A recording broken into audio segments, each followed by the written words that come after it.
ขอ ขอนอบน้อมต่อพระรัตนตรัยแก้วเจ้าสามประการน้อมเอาคุณพระพุทธเจ้าคุณพระธรรมเจ้า คุณพระสังฆเจ้า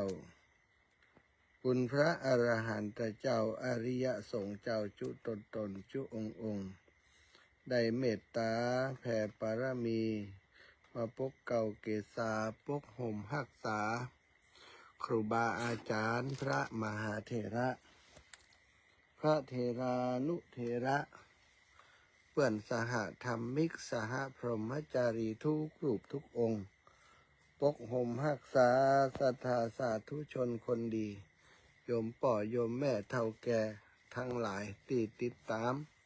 รับฟังรายการสารธรรมยามเจ้าตั้งสถานีวิทยุในเครือข่ายสายบุญของคลื่นสีขาวเพื่อชาวประชาซึ่งออกอากาศจากวัดปากตังเจริญอำเภอดอยหล่อจังหวัดเชียงใหม่ในเมตตาปารมีของครูบาอาจารย์ท่านพระครูอภิวัตรธนวิกรมผู้อำนวยการสถานีเครือข่ายคลื่นสีขาวเพื่อชาวประชาได้มอบหมายได้มอบเวลาในช่วงเจ้า ทุกวันเจ้าวันจันทร์ตีหนึ่งตีสามถึงตีห้านะให้กับอาตมาภาพพระมหาสมชาติชาตปัญโยได้รับผิดชอบดำเนินรายการนะทุกเจ้าวันจันทร์จะมาพบปะกันอย่างนี้ศรัทธาญาติโยมก็อาจจะต้องตื่นเช้านิดนึงนะเพื่อจะขึ้นมาเพื่อจะมาทำหน้าที่ได้อูดได้จ่าได้พบปะกับศรัทธาอีป่ออีแม่ทั้งหลายตามหน้าที่ภาระหน้าที่ที่ครูบาอาจารย์ได้มีสมณะเมตตามอบหมายให้ดูแลก็ยินดีต้อนรับกับศรัทธาโยมป่อโยมแม่ทั้งหลายที่ตื่นเจ้า ได้มาพบมาปะกันนะบางคนอีแม่ยังรับเตือหรอ บางคนยังวันรับกำเตือนะโอ้ฟังไปฟังมาลักงีบละกันก็มีนะศรัทธาญาติโยมบางคนรับไปแล้วนะแต่ว่าเป็นคนรับน้อยนอนน้อยรับน้อยสะดุ้งตื่นมาก็ลุกมาเปิดวิทยุจับพอดีฟังรายการธรรมะเจ้าวันนี้ยินดีต้อนรับอรุณสวัสดิ์สวัสดีกับโยมป่อโยมแม่ทั้งหลายทุกคนทุกท่านเนอะพี่น้องต่างเมืองฝางอีกบักกี่วันก็จะเจอกันละ ต่างเมืองฝางวันที่3นี้จะไปนอนเมืองฝางเนอะวันที่3วันที่4วางศิลาฤกษ์เจดีย์ธาตุเจดีย์ที่บ้านห้วยงูในวัดโสพนารามเนาะจะได้พบปะกันกับศรัทธาอีกพ่ออีแม่ทั้งหลายก็ขอโมทนาบุญกับศรัทธาญาติโยมที่จะเดินทางไปด้วยกันโดยนะเตรียมตัวไว้จิม วันนี้ ครูบาอาจารย์ก็ไปกันที่บ้านแม่ลองใต้เนาะจะเข้าไปในห้วยในห้องธุระกันดารไปสนับสนุนไปช่วยเหลืออนุเคราะห์สงเคราะห์พี่น้องตั้งแม่ลองใต้เพื่อนต้องการวัด ได้ไปสร้างวัดสร้างวาให้เพื่อนท่านพระครูอภิวัตรท่านพระครูกัลยาณประโมทท่านอาจารย์วรรณชัยครูบาอาจารย์อีกหลายรูปหลายองค์ได้เดินต่างไปด้วยกันเนาะไปแจกเสื้อผ้าไปทอดผ้าป่าไปเปิดถนนกันเนาะเพราะเขาก่อนเนี่ยได้เอาปัจจัยไปมอบเพื่อกับตังผู้นำเจ้าบ้านได้สร้างถนนเข้าไปสู่สำนักสงฆ์ที่แม่ลองใต้คณะที่หมู่เฮาอยู่ที่บ้านที่จองสบายครูบาอาจารย์ไปอยู่ปุ่นหนาวเนอะสถานอยู่ในหลืบห้องหลืบห้วยเข้าไปลึกมากเนาะอาตมาภาพวันนี้จัดรายการนอกสถานที่ก่อนหนาวมากที่บ้านแม่หมอกกลางตำบลแม่หมอกอำเภอเทินจังหวัดลำปางโอ้ไปนอนอย่างป่าพุ่นนะก็มา เข้ากรรมลูกขมูลโสสานกรรมสถาโสสานกรรมลูกขมูลติ สุสานปาจ้าบ้านแม่หมอกกลางที่นี่ก็ได้มาเป็นมีกิจกรรมที่จะได้ปฏิบัติธรรมด้านหนึ่งได้ปฏิบัติธรรมที่นี่เพื่อเป็นทำให้สถานที่นี้เป็นมีสิริมงคลมีสิริทำไมที่ปัจจาต้องมีสิริมงคลโดยกัน ก็เป็นสิริมงคลแก่คนอยู่สถาแก่พี่น้องเจ้าบ้านแม่หมอกกลางพ่อตีแห่งนี้เป็นตีเฝ้าตีพังตีเผาผีจีกระดูกมาเมินมานานเมินนานครูบาอาจารย์ก็มาปฏิบัติธรรมแผ่บุญไปให้กับเหล่าเทวบุตรเทวดาสัมภเวสีทั้งหลายที่เปิ่นเปิ่งปะอาศัยเปิ่นไปได้พุทธได้เกิดก็เปิ่งปะอาศัยยังสถานที่อันเป็นสาธารณะของหมู่บ้านมาอยู่อาศัยกันก็เฮาบอกฮู้คนละมิติกับเฮาเนาะจะนักน้อยต่อใดบอกฮู้ละแต่ครูบาอาจารย์มาปฏิบัติธรรมที่นี่ก็ได้แผ่บุญไปให้กับเหล่าสรรพสัตว์ทั้งหลายเหล่านี้เพื่อจะ ให้เปิ่นได้ไปพุทธไปเกิดอีกในหนึ่งก็เพื่อจะเป็นการหาสร้างโอกาสให้กับสร้างโอกาสสร้างบารมีส่วนตัวของพระสงฆ์องค์สังฆเจ้าที่จะต้องมีหน้าที่ปฏิบัติอยู่แล้วเอามารวมกลุ่มกันปฏิบัติในสถานที่อันเป็นลูกขะเป็นต้นไม้ลูกขะมูลอยู่ปื้นต้นไม้ เป็นพุทธมัญญัติพระสงฆ์องค์เจ้าบวชมาในพุทธศาสนาหน้าที่ที่จะต้องทำสถานหน้าที่ที่จะต้องทำบิณฑบาตเป็นวัดนุ่งห่มผ้ากาสาวพัสผ้าย้อมฝาดก็นุ่งห่มผ้าไตรจีวร นุ่งห่มผ้าย้อมฝาดหรือว่าไตรจีวรแล้วก็ฉันยาดองโดยน้ำหมดเน่าบิณฑบาตเป็นวัดอยู่คนต้นไม้เป็นวัดสถานนี้คือสิ่งที่เป็นสิ่งที่ภิกษุสงฆ์พึงกระทำต้นไม้ลูกขะแปลว่าต้นไม้อยู่โคนต้นไม้เป็นวัดอยู่ในสถานที่ที่สงัดมีหน้าที่ศึกษาเล่าเรียนพระธรรมคำสอนทั้งปริยัติทั้งปฏิบัติกับสมถกรรมฐานวิปัสสนากรรมฐานนั่นคือหน้าที่นั่นคือสิ่งที่บวชเป็นสงฆ์แล้วจะต้องปฏิบัติอันนี้ก็เป็นกุศโลบายให้ศรัทธาญาติโยมได้ทำบุญอย่างหนึ่งพระสงฆ์ปฏิบัติศรัทธาก็มาปฏิบัติปัดปู่ดูแลอุปถากอุปถัมภ์ถวายข้าวน้ำโภชนาอาหารตลอดถึงได้สร้างที่อยู่ที่พักให้กับครูบาอาจารย์เปิ่นได้มาหยอบยั้งปฏิบัติ แล้วก็ประการที่สามที่ได้จัดขึ้นในสถานที่แห่งนี้ก็โดยที่คณะศรัทธาพี่น้องเจ้าบ้านแม่หมอกกลางได้มีความต้องการที่จะสร้างเมนเป็นที่ชำระเผาผีจีกระดูกที่ได้มาตรฐานที่มีความสวยงามและก็ปลอดภัยเอาไว้ที่สุสานป่าจ้าแห่งนี้เดิมที่มีอยู่ณปัจจุบันนี้เตาเผาเชิงตะกอนที่มีอยู่สถามันชำรุดทรุดโทรมแตกแล้วแตกแหมซ่อมแล้วซ่อมแหมก็เจ้าบ้านก็ถือว่า มีรายได้ที่บ่ค่อยที่มั่นคงต่อใดแต่ถึงว่าตามธรรมดาแล้วถ้าจะว่าเปิ่นสามารถ ทำได้ก่อรวมตันเก็บตังการทำได้ก็สามารถจะทำได้ศักยภาพเปิ่นเพียงพอแต่ว่าการสร้างเมนนั้นจะต้องอาศัยความร่วมมือจากหลายๆฝ่ายหลายฝ่ายก็คือตึงฝ่ายบรรพชิตฝ่ายคารวาสแล้วก็ฝ่ายส่วนของฝ่ายบรรพชิตนี่ก็มีครูบาอาจารย์ในพื้นที่ครูบาอาจารย์ฝ่ายปกครองแล้วก็ ครูบาอาจารย์ที่จะเมตตามานั่งนัก ในการท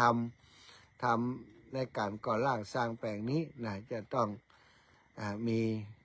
กลุ่มบุคคลเหล่านี้ได้มาช่วยกันกึดล่ำตำสร้างอาตมาภาพนะได้ ได้มีโอกาสสถาญาติโยมมาเข้ามาพักมาปฏิบัติธรรมที่สุสานป่าช้าแห่งนี้เมื่อ2 ปีก่อนนะไม่ใช่ปีนี้ไม่ใช่ปีที่แล้วปีก่อนนู้นนะ2 ปีก่อนแล้วได้เดินทางที่อาตมาเดินธุดงค์จากจังหวัดนครพนมเพื่อจะมาที่จังหวัดเชียงใหม่มาพระธาตุดอยสุเทพระหว่างทางที่เดินมาจากทุ่งเสลี่ยมนะจะเข้าสู่อำเภอเถินมีสถานที่แห่งนี้สามารถที่เป็นที่พักหยอบยังได้ก็ได้มาพักในสุสานป่าช้าแห่งนี้นะวันนั้นนี่ก็มีการเผาศพคุณญาติทวดคนหนึ่งอายุได้102 ปีนะคนในหมู่บ้านแม่หมอกกลางนี่เปิ่นเผาศพแล้วสักบ่าย2-3 โมงนี่กะเนาะอาตมาก็เข้ามาถึงที่นี่ประมาณ5 โมงตอนนั้นนะไฟก็ยังบ่หมดยังบ่ดับเตื้อหลัวฟืนก็ยังมีอยู่ หลัวฟืนข้างอยู่2-3 ดุนอยู่ที่เชิงตะกอน แต่พอส่วนใหญ่ก็จะเป็นทานไปละเนาะมีกระดูกมีไอ้อย่างอยู่กระดูกกับเขาเสียงหลังอยู่ขนาดก็หลังจากที่เข้ามาถึงนะได้มาพักหยอบย่างจัดสถานที่จะสำหรับจะพักผ่อนปฏิบัติในค่ำคืนนั้นเรียบร้อยแล้วนะอาตมาก็เข้ามายื้อพอติเชิงตะกอนมาขอใกล้ๆปรากฏว่าเชิงตะกอนนี่ใจนักหนาใจเมินนานแล้วเนาะแนบติดดินเลยบ่ได้ยกฐานสูงขึ้นมาแต่ก่อนถ้าจะเนี่ยฐานสูงอยู่แต่พอดีได้ทับได้ถมเข้ามาเลยเชิงตะกอนค่อนข้างจะเหลี่ยดินติดดินเลยซะดัก แล้วก็มีพื้นมีหลัวอยู่หั่นตั้งในก็มีฝ่องตั้งนอกก็มีก็เลยเอาหลัวเอาฟืนที่มีเอาไปใส่ในกล่องฟอนผู้ว่าเปิ้นได้เผาศพคนเฒ่าพอมีคนที่มาส่งได้บอกว่าคนเฒ่าเปิ้นอายุ100 ปีได้มาทำการชาปนกิจที่นี่ก็เลยได้คุณย่าคุณหม่อนเนาะวันนี้ตุเจ้ามาปฏิบัติธรรมมาพักติสุสานป่าช้าที่นี่เนอะได้มาเป็นเพื่อนอุ้ยหม่อน อุ้ยหม่อนจะไปเป็นนางฟ้าจะไปเป็นเทวดาอยู่บนสวรรค์อย่างใดก็ตามสรีระร่างของท่านที่ย่อยสลายโดยพระเพลิงโดยไฟยังคงอยู่ที่นี่ยังถ้ามีส่วนใดที่ยังแบบไม่แต่จะช่วยเผาเนอะ เอาหลัวใส่เข้าไปนะหลัวใส่เข้าไปไฟก็ลุกใส่ก็ลุกก็นี่ขึ้นมานะก็อาศัยดูเพ่งกสิณเส่งไฟเพ่งยังไปนึกถึงคุณงามความดีของคุณยายเพราะทราบว่าคุณยายท่านนี้คุณยายหมอนท่านนี้เป็นภูมิปัญญาเจ้าบ้านมีฝีมือหลายอย่างหลายด้านทำขนมก็เป็นทำสวยทำไอยังทำดอกทำดวงมีงานศพงานสากที่ไหนอย่าคนนี้อย่าหมอนคนนี้จะต้องเป็นหัวหน้าวงในการห้างดาต่างๆตลอดมาเนาะก็ว่าอย่าหมอนเนี่ยมีบุญเกิดไปเป็นนางฟ้าเป็นเทวดาที่สวยงามบนสวรรค์ถ้าได้เกิดมาเมืองมนุษย์นะก็เป็นคนดีคนงามเนอะวิมลเนอะวันนี้เป็นบุญสัมพันธ์กันได้มีโอกาสมาพักสุสานป่าช้าได้มาจ่าศพหมอนเนอะ ก็กับหมอนมาหัวเนาะแต่มีแต่เท่ากระดูกเป็นอยู่ศรัทธาญาติโยมไปนอนดึกแล้วก็เข้าไปพักไปนอนเนาะเพราะอิดเหนื่อยจากการเดินทางก็ปรากฏว่าคณะที่นอนก็นึกถึงบักเกยหันหน้าเปิ่นแต่นึกใบหน้าเปิ่นนะจะแม่นก็แม่นว่านะนึกไปหน้าเปิ่นแล้วก็มานึกถึงสถานที่ทำการชาปนกิจเปิ่นว่าอุยหมอนเนาะบ้านเฮานี่น่าจะมีเมนนะนี่มีเมนงามๆอุยหมอนได้เผาบนเมนงามๆแต่บัดตันนะอุยหมอนเอ้ยบัดตันละอุยหมอนจากไปแล้วเนี่ยมากึดเรื่องนี้นะสถาว่าอันบ้าน มันเป็นอย่างโดนจิตโดนใจจะเป็นมอนก็หาบ่ฮู้เนาะโดนจิตโดนใจให้ได้กึดเป็นวันนอนบ่ให้รับบ่ใจกลัวไอ้อย่างนอนบ่ให้รับในสมองก็คิดดำริเรื่องว่าโอ้ที่นี่น่าจะมีการสร้างเมนเนาะจะลองถามเพิ่นพอเพิ่นมีโครงการจะได้แปลงจะได้สร้างเมื่อใดอย่างใดถ้าได้พบปะกับผู้ใหญ่ถ้าพบปะกับสถานที่เพิ่นมาที่นี่ในตอนเจ้า พอดีตอนเจ้านั้นนะตื่นขึ้นมาทำธุระส่วนตัวก่อนที่จะออกเดินทางโดยมีโยมคุณครูคัดนะซึ่งเป็นคุณครูอยู่โรงเรียนแม่หมอกวิทยาจะมาฮับสดาจะมาฮับ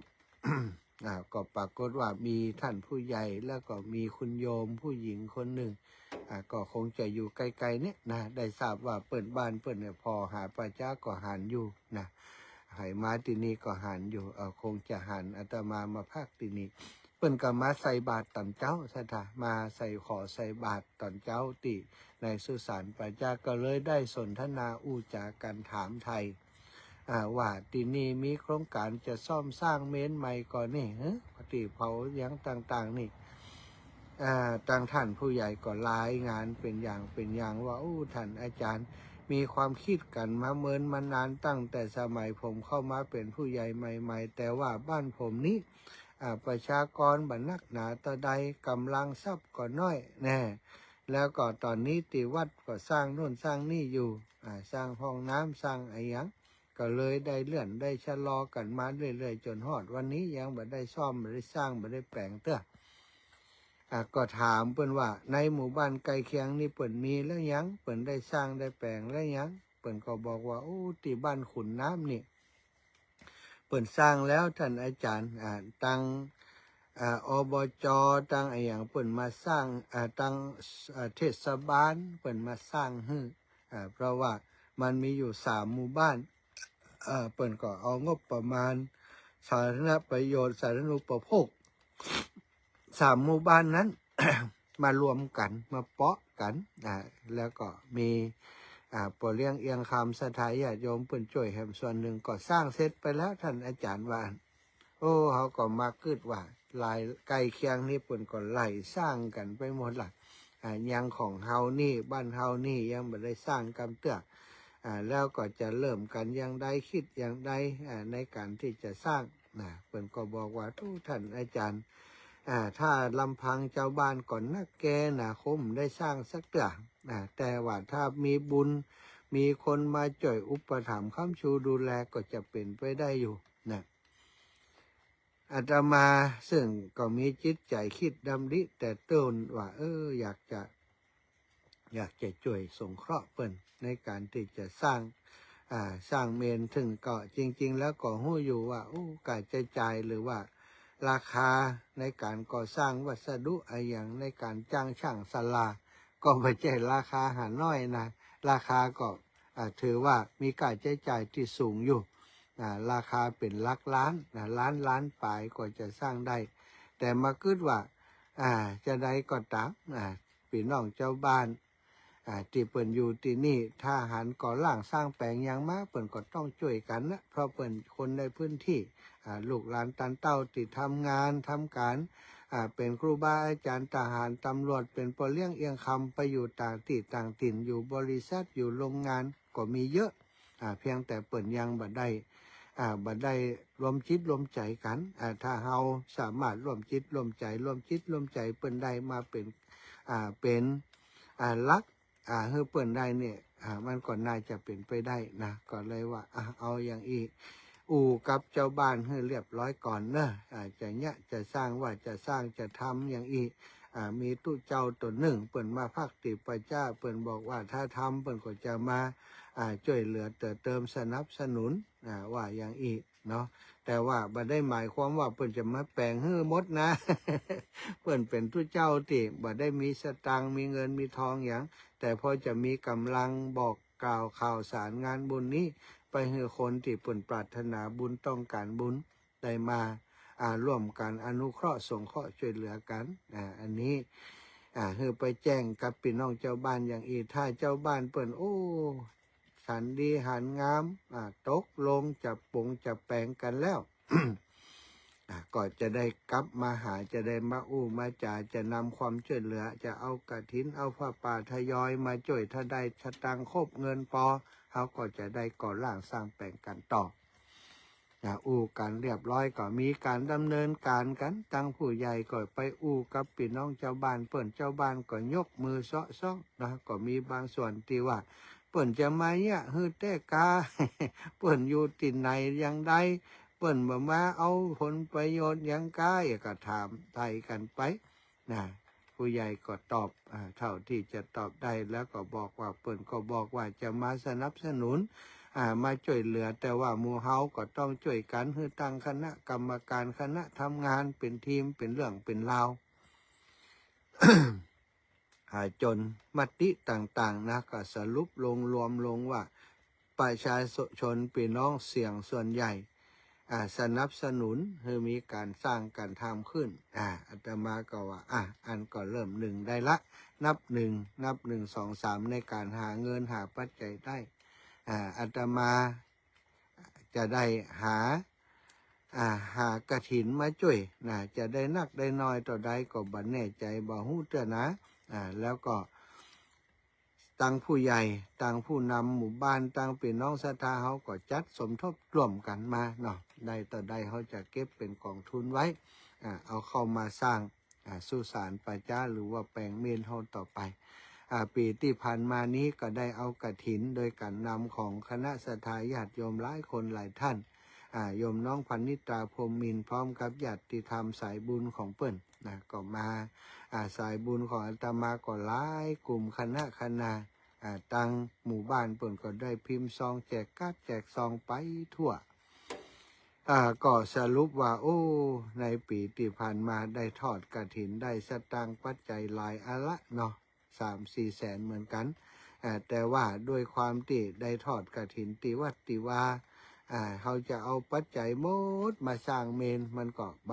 างทีก็กลัวว่าเจ้าบ้านส่วนหนึ่งที่ให้ที่เฮามาอยากจะ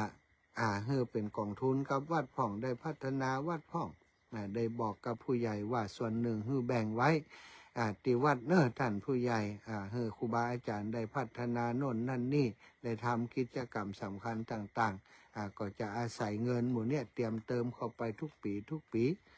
ผู้ใหญ่กับคณะกรรมการก็จัดสรรลงไปใส่ที่วัดแหมส่วนหนึ่งก็ได้แบ่งเป็นประมาณ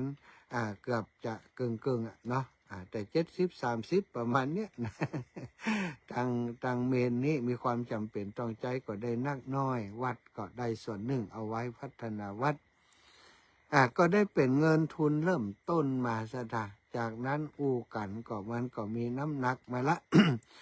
พอได้เริ่มต้นแล้วพอได้มีสตังค์ในมือแล้วเนาะต่างท่านผู้ใหญ่ได้เอาไป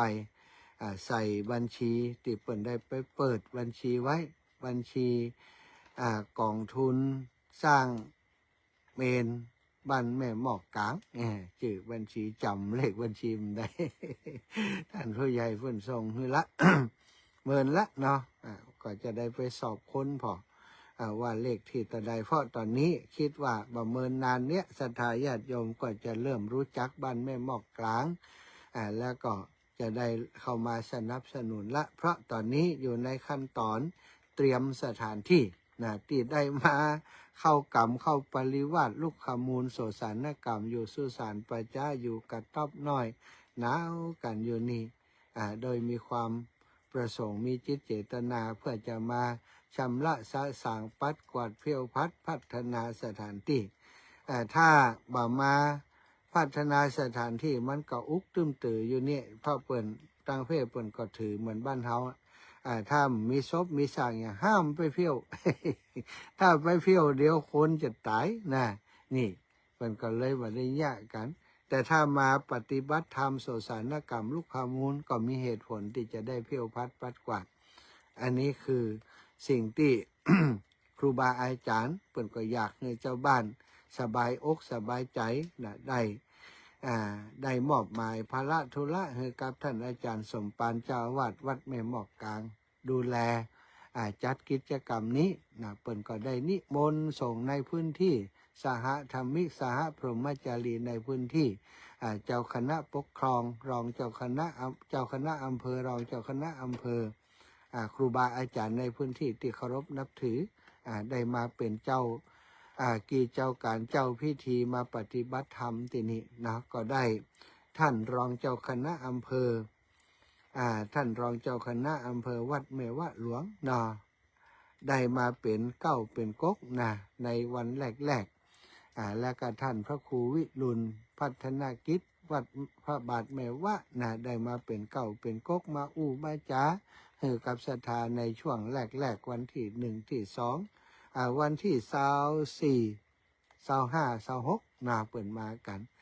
อาตมานี่มาวันที่26ตอนบ่ายพอมาถึงครูบาอาจารย์ก็ละสวะเลย เพื่อนมีงานของเพื่อนวันที่วัดวันเด่นใกล้ๆ เพื่อนก็ไปงานตังปุ่นกันนะอาตมาก็มาสานต่อที่ครูบาอาจารย์เพื่อนก่อเอาไว้ครูบาอาจารย์มาก็ได้มาข้อคิดในการที่จะทำงานสร้างเมนนี่ให้ลุล่วงไปทุกรูปทุกองค์เปิ่นก็หันดีหันงามในการที่จะได้ก่อร่างสร้างแปลงสิ่งนี้เพราะติอื่นติเปิ่นมีการมีงบประมาณมีอะไรอย่างต่างๆและเปิ่นเป็นที่มันเป็นสามารถเป็นที่ลักษณะที่มีใบมีอย่างมีใบอนุญาตเปิ่นก็ใจงบประมาณมาสนับสนุนสร้างได้แต่ของเฮานี้เป็นที่ป่าชุมชนการจะสร้างอย่างนั้นมันมีใบก็ต้องอาศัยว่าอาศัยกำลังศรัทธาพี่น้องเจ้าบ้านพุทธศาสนิกชนร่วมกันห้อมกันถึงจะทำได้นะครูบาอาจารย์เพิ่นก็แนะนำหลายอย่างแล้วก็ได้มาจัดการเรื่องสถานที่ที่มันเป็นเนินลิงเล่อยู่สถานเป็นเนินบ่เรียบบ่เปียงครูบาอาจารย์เพิ่นก็มาจี้เขตจี้แนวว่าปรับตรงนี้ไถตรงนี้นะเอาเมนไว้ตรงนี้นี่เมนเก่าอยู่นี่เมนใหม่อยู่นี่อยู่บ่ไกลกันเมนเก่ายังต้องใจอยู่บ่ลื้อถอนเตื้อแต่ว่าทำพิธีถอนสถานที่เรียบร้อยหมดละวันหนึ่งถ้าเกิดว่าแล้วเสร็จนะการสร้างเมนแล้วเสร็จก็สามารถรื้อถอนเมนที่หลังเก่าออกได้นะเมนชั่วคราวที่ทำไว้นะก็ จะรื้อถอนออกได้อันนี้คือสิ่งที่ครูบาอาจารย์เปิ่นได้มานำคิดนำทำมาสวดโยโกฮ้องคือเกิดเป็นสิริมงคลแก่คนที่จะมาสร้างมาทำคนในหมู่บ้านจะได้บ่เจ็บเป็นเย็นอุ่นไอ้ยังนะเปิ่นถือว่าคืดนะเขาก็มาแก้คืดกันนะบ่ฮือมันคืดละฮือมันดีฮือมันงามฮือมันเป็นประโยชน์ฮือมันเป็นแหล่งติดได้เกิดบุญก่อเกิดบุญเกิดกุศลนะอันนี้คือความประสงค์ของพระสงฆ์องค์สังฆเจ้าครูบาอาจารย์ที่ได้มาประพฤติวัดปฏิบัติธรรมที่นี่ทุกค่ำเช้าก็มีการสวดโยโกฮ้องสวดมนต์ไหว้พระทำวัดสวดมนต์ปั่มเปงมีเทศมีพระธรรมเทศนาสร้างความเข้าใจกับศรัทธาญาติโยมในพื้นที่ศรัทธาญาติโยมอีปอยอีแม่ทั้งหลายก็ได้มาอยู่ร่วมกิจกรรมเปิ่น2-3 วันละได้มานอนหนาวที่นี่2-3 วันละตอนตอนกลางวันก็สบายดีอากาศเดึกมานี่มันแถวนี้มันเป็นหุบเขาเนาะศรัทธา ก็เย็นอันละนะคณะที่นั่งจัดรายการนี่สีหนาวเย็นอันละเหมือนกันแต่ก็มีผ้าห่มผ้าตุ้มอยู่เนาะก็พออดได้ทนได้สู้ได้พอไหวนะหลายคนทักถามไทยถามมาอยู่ปุ่นเป็นอย่างไรพ่องอาจารย์หนาวบ่เอาผ้าห่มไปตัวเอามาผืนเดียว อย่างเอาไปหน่อยก็ปฏิบัติเนาะแต่หู้ห้อนหู้หนาวแสดงว่าสิ่งเหล่านี้มันเป็นความทุกข์หนาวนักก็ทุกข์ร้อนนักก็ทุกข์นะก็ได้หู้เป็นอารมณ์ของการทำกรรมฐานวิปัสสนาธุระนะคันธธุระวิปัสสนาธุระนะวิปัสสนาธุระก็มีสมถกรรมฐานวิปัสสนากรรมฐานก็อาศัย ความ หนาวความร้อนนี่เป็นอารมณ์ในการปฏิบัติก็ได้ซะนะนี่ก็มาอยู่ได้เปิ่นได้2-3 วันแล้วมาทำกิจกรรมค่ำคืนนี้ที่ผ่านมาเปิ่นก่อนนิมนต์ขึ้นแสดงธรรมมาเทศน์ ก็ได้แสดงธรรมได้เทศน์ให้พี่น้องเจ้าบ้านเปิ่นได้ฟังได้อู้เรื่องของความสามัคคีสุขาสังคสะสามัคคีก็บอกพี่น้องเจ้าบ้านเปิ้น พยายามทำความเข้าใจเปิ้นให้ได้เข้าใจว่าสิ่งที่จะเริ่มคิดเริ่มทำหรือว่าจะสร้างกันเนี่ยมันเป็นมีความสำคัญอย่างใดแล้วมันจะสำเร็จโดยอะไรอย่างใช่ไหมได้อูกับเปิ้นว่าถ้าเฮาบ่มีเมนที่มั่นคงแข็งแรงถาวรอย่างนี้ถ้ามีเมนแบบที่ผ่านมาเมนน้อยๆที่เผากับพื้นกับดินการระบายอากาศบดดีการเผาไหม้บดีจะต้องสิ้นเปลืองฟืนในการเผาไหม้เผาแต่ละทีนี่ใส่หลัวเป็นลำลดสร้างมลพิษทางอากาศของโลกนะสถาทางอากาศของโลกทำลายสิ่งแวดล้อมได้ไปตัดไม้มาเป็นหลัวเป็นฟืนตอนนี้อาจจะมาเป็นปัญหานักก็ยังหาหลัวหาฟืนได้อยู่ในพื้นที่แต่อนาคตไปหน้าหลัวฟืนมีน้อยลงแล้วก็ป่าไม้เปิ่นก็บ่อนุญาตให้เอาเนี่ยมันจะเป็นปัญหาประเด็นว่าจะเอาเชื้อเพลิงมาจากที่ไหนก็จะลำบากในอนาคตไปหน้ารุ่นลูกรุ่นหลานแล้วก็การเผาแบบนี้สถาอย่างว่านั้นมันหันมันยกขึ้นวางพอเผาประสาทไหวไปแล้วเหลือแต่ศพนี่บางทีถ้าแขกยังไปกำเตือก็จะหันศพที่ยองเชิงตะกอนอยู่ถ้าตามพระสงฆ์ก็ดีอยู่ได้พิจารณาอสุภกรรมฐานแต่เจ้าบ้านนี่เปิ่นหันแล้วเปิ่นกว่าเปิ่นหันแล้วมันดูบางงามตาบางคนก็ว่ามันอุจจาตาอันเนี้ยก็เป็นเหตุว่า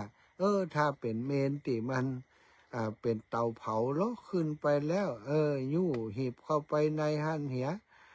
แล้วก็ ปิดประตูเผาด้วยความร้อนที่พอดีมีการระบายอากาศที่ดีมีปล่องควันปล่องไฟขึ้นไปสูงบ่ได้มาเบียดเบียนรบกวนพี่น้องชาวบ้านอย่างนั้นเป็นที่นิยมกันของบ้านช่องบ้านเหมือนบ้านเมืองในสมัยนี้นี่ก็คือเปิ่นฟังสิ่งเหล่านี้เฮามีบ้านมีเฮือนอยู่เฮาจะออกบ้านออกเฮือนไปอยู่กับพ่อกับแม่เฮามีบ้านมีเฮือนเฮาจะออกบ้านออกเฮือนไปมีครอบครัวสิ่งที่เฮาจะต้องทำเป็นสิ่งแรกก็คือแปลงบ้านสร้างบ้านแปลงบ้านถ้าเตรียมใจเวลาหลายวันหลายเดือนแต่ก็ต้องทำต้องสร้างเพราะมันเป็นสิ่งจำเป็นของการมีครอบครัวออกบ้านไปก็ต้องมีทีนี้เฮามีบ้านอยู่กี่หลังบ่ฮู้ในเฮาช่วงเฮามีชีวิตอยู่เฮาได้สร้างได้แปลงไปกี่หลังบ่ฮู้ตอนที่เฮายังอยู่แต่ว่ามันมีบ้านอยู่หลังหนึ่งซึ่งเวลาเฮาเสียชีวิตไปแล้วลูกหลานตานเต้าสามีภรรยาญาติพี่น้องข้องเกี่ยวทั้งหลายก็บ่อยากจะให้เฮาอยู่ตัวละ ทุกคนตายแล้วขอมืออยู่ตัวละทำไมเหรอก็มันเน่ามันเหนมเหม็นแล้วมันอู้กันบ่ฮู้เรื่องแล้วมันเย็นแซ่บแล้วไฟจะไปให้อยู่ตัวหันเนาะก็จะต้องเอาออกจากบ้านเอาออกจากบ้านนั้นไปออกจากบ้านไปไหนสัทธาก็ออกจากบ้านไปสู่สุสานป่าช้าไปสู่สุสานป่าช้าไปเนี้ยไอ้ยังก็จะไปเผาไปจีไปเผาไปชำระให้กลับไปอยู่ธาตุเดิมดินน้ำลมไฟต่อไปเป็นการชำระล้างที่ในการทำเรื่องศพเรื่องซาก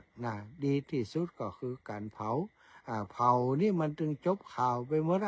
บ่ได้เน่าได้นุ่มบ่ได้เหม็นให้ไฟหันและบ่ได้ลำบากจิตใจลูกหลานแล้วเผาแล้วไผจะเก็บกระดูกไว้ก็เก็บบ่เก็บก็เอาไปลอยอังคาร ให้เรียบร้อยก็ได้ไปพูดไปเกิดตามคติความเชื่อทางพุทธศาสนาอันนี้สิ่งที่แน่นอนต้องมีก็คือบ้านหลังสุดท้ายที่จะไปนอนก่อนที่เขาจะชำระเฮากลับไปสู่ดินน้ำลมไฟจิตวิญญาณไปล่องลอยไปเกิดในภพภูมิที่สมควรแก่คติวิสัยที่ได้ทำไว้ตอนเป็นมนุษย์ศรัทธาญาติโยมทั้งหลายบ้านหลังสุดท้ายสำคัญกำสำคัญนี่ไฟว่าสำคัญก่อนแล้วไปนะอาตมาว่าสำคัญศรัทธาทั้งหลายว่าสำคัญก็ยกมือพึบภาพสำคัญสำคัญแล้วก็จำเป็นนะสำคัญแล้วจำเป็นก็จำเป็นเมื่อจำเป็นจะต้องมีก็จะต้องมีถ้ามีใครได้แบบใดใครได้แบบที่เขามีอยู่เนี่ยรู้แล้วรู้แหมปังแล้วปังแหมความร้อนเวลาเผาไหม้แล้วมันแตกนะซ่อมยากนะเพราะมันเป็นอิฐที่ต้องทนความร้อนนี่ใช่ไหมตอนนี้ก็กำลังดูแลสุดโทรมมากนะเอาเล็กไปปักยืดไว้ก็บอกใครอยู่ไฟไหม้มันก็ไหนละลายไปติ๊กๆนี่ศรัทธาว่าจำเป็นกรรมจำเป็นตอนนี้อู้กันแล้วว่าจำเป็นเพราะฉะนั้นเมื่อจำเป็นก็ต้องดูว่าไอ้หยังจำเป็นที่สุดตอนนี้มันชำรุดทรุดโทรมก็ถือว่าสิ่งเนี้ยมันจำเป็นที่สุดในหมู่บ้านชุมชนที่จะต้องช่วยกัน อาตมาเป็นคนที่อื่นมาหันมาหู้มาหันแล้วก็อยากจะสนับสนุนคือความช่วยเหลือแต่ว่ากำลังอาตมามีน้อยนะอาตมานี่บ่ได้เป็นพระโด่งพระดังพระล่ำพระรวยไอ้หยังบ่ได้ดูหมอดูเมื่อทำกิจกรรมที่มันจะได้มาซึ่งปัจจัยต่างๆเป็นพระที่ทำหน้าที่เผยแผ่อนุเคราะห์สงเคราะห์พี่น้องเจ้าบ้านตามกำลังที่เพียงพอมีถ้าศรัทธาเอากันเป็นกันมีความสมัครสมานสามัคคีเตียตมาได้ตั้งพุทธภาษิตเป็นนิเขปบทเบื้องต้นว่าสุขาสังคสะสามัคคีความสามัคคีความนำความสุขนำความสำเร็จมาสู่หมู่สู่คณะศรัทธาญาติโยมอันนี้คือเครื่องมือที่จะทำให้เกิดความสำเร็จความสามัคคีคือพลังถ้าเรามีความสามัคคีกันแม้เราจะเป็นมดตัวน้อยๆนะถ้าอยู่กันหลายตัวก็ขนอาหารที่นักกว่าตัวเองได้อย่างเราหันมดมันแบกแมงอย่างไปช่วยกันซะท่าเนี่ยเรียกเอาแมงยองจังบนเหี่ยก็ไปกันอันนี้คือความสามัคคีคือพลังมดตัวน้อยๆสามารถทำสิ่งยิ่งใหญ่ได้พวกตัวน้อยๆก่อจอมพวกบันเล็กบันเล่นที่เฮาหันกันบางคนก็เอาผ้าแพรไปมัดไปขอหวยศรัทธาญาติโยมเอาดินมาจากไหนล่ำเหลือเอามาอย่างใดเอามากำหน่อยแปะลิ้นแปะน้ำลายมาจะเอาไปแปะเอาไปต่อกันจนเป็นจอมพวกจอมใหญ่ๆอาศัยความสามัคคีเนี่ยศรัทธาพี่น้องหมู่เฮานี้อาตมาหันแล้วนะมีความสามัคคีกันช่วยกันจัดการจัดงานอย่างดีเลยเป็นลูกขมูลที่สมบูรณ์แบบบ่ได้เดือดร้อนหยังตอนนี้ก็มาฟังธรรมก็มากันหลายตอนเจ้าก็มาใส่บาตรก็มากันนักตอนกลางวันก็ช่วยกันนี่เพี้ยอันนี้คือลักษณะของความสามัคคี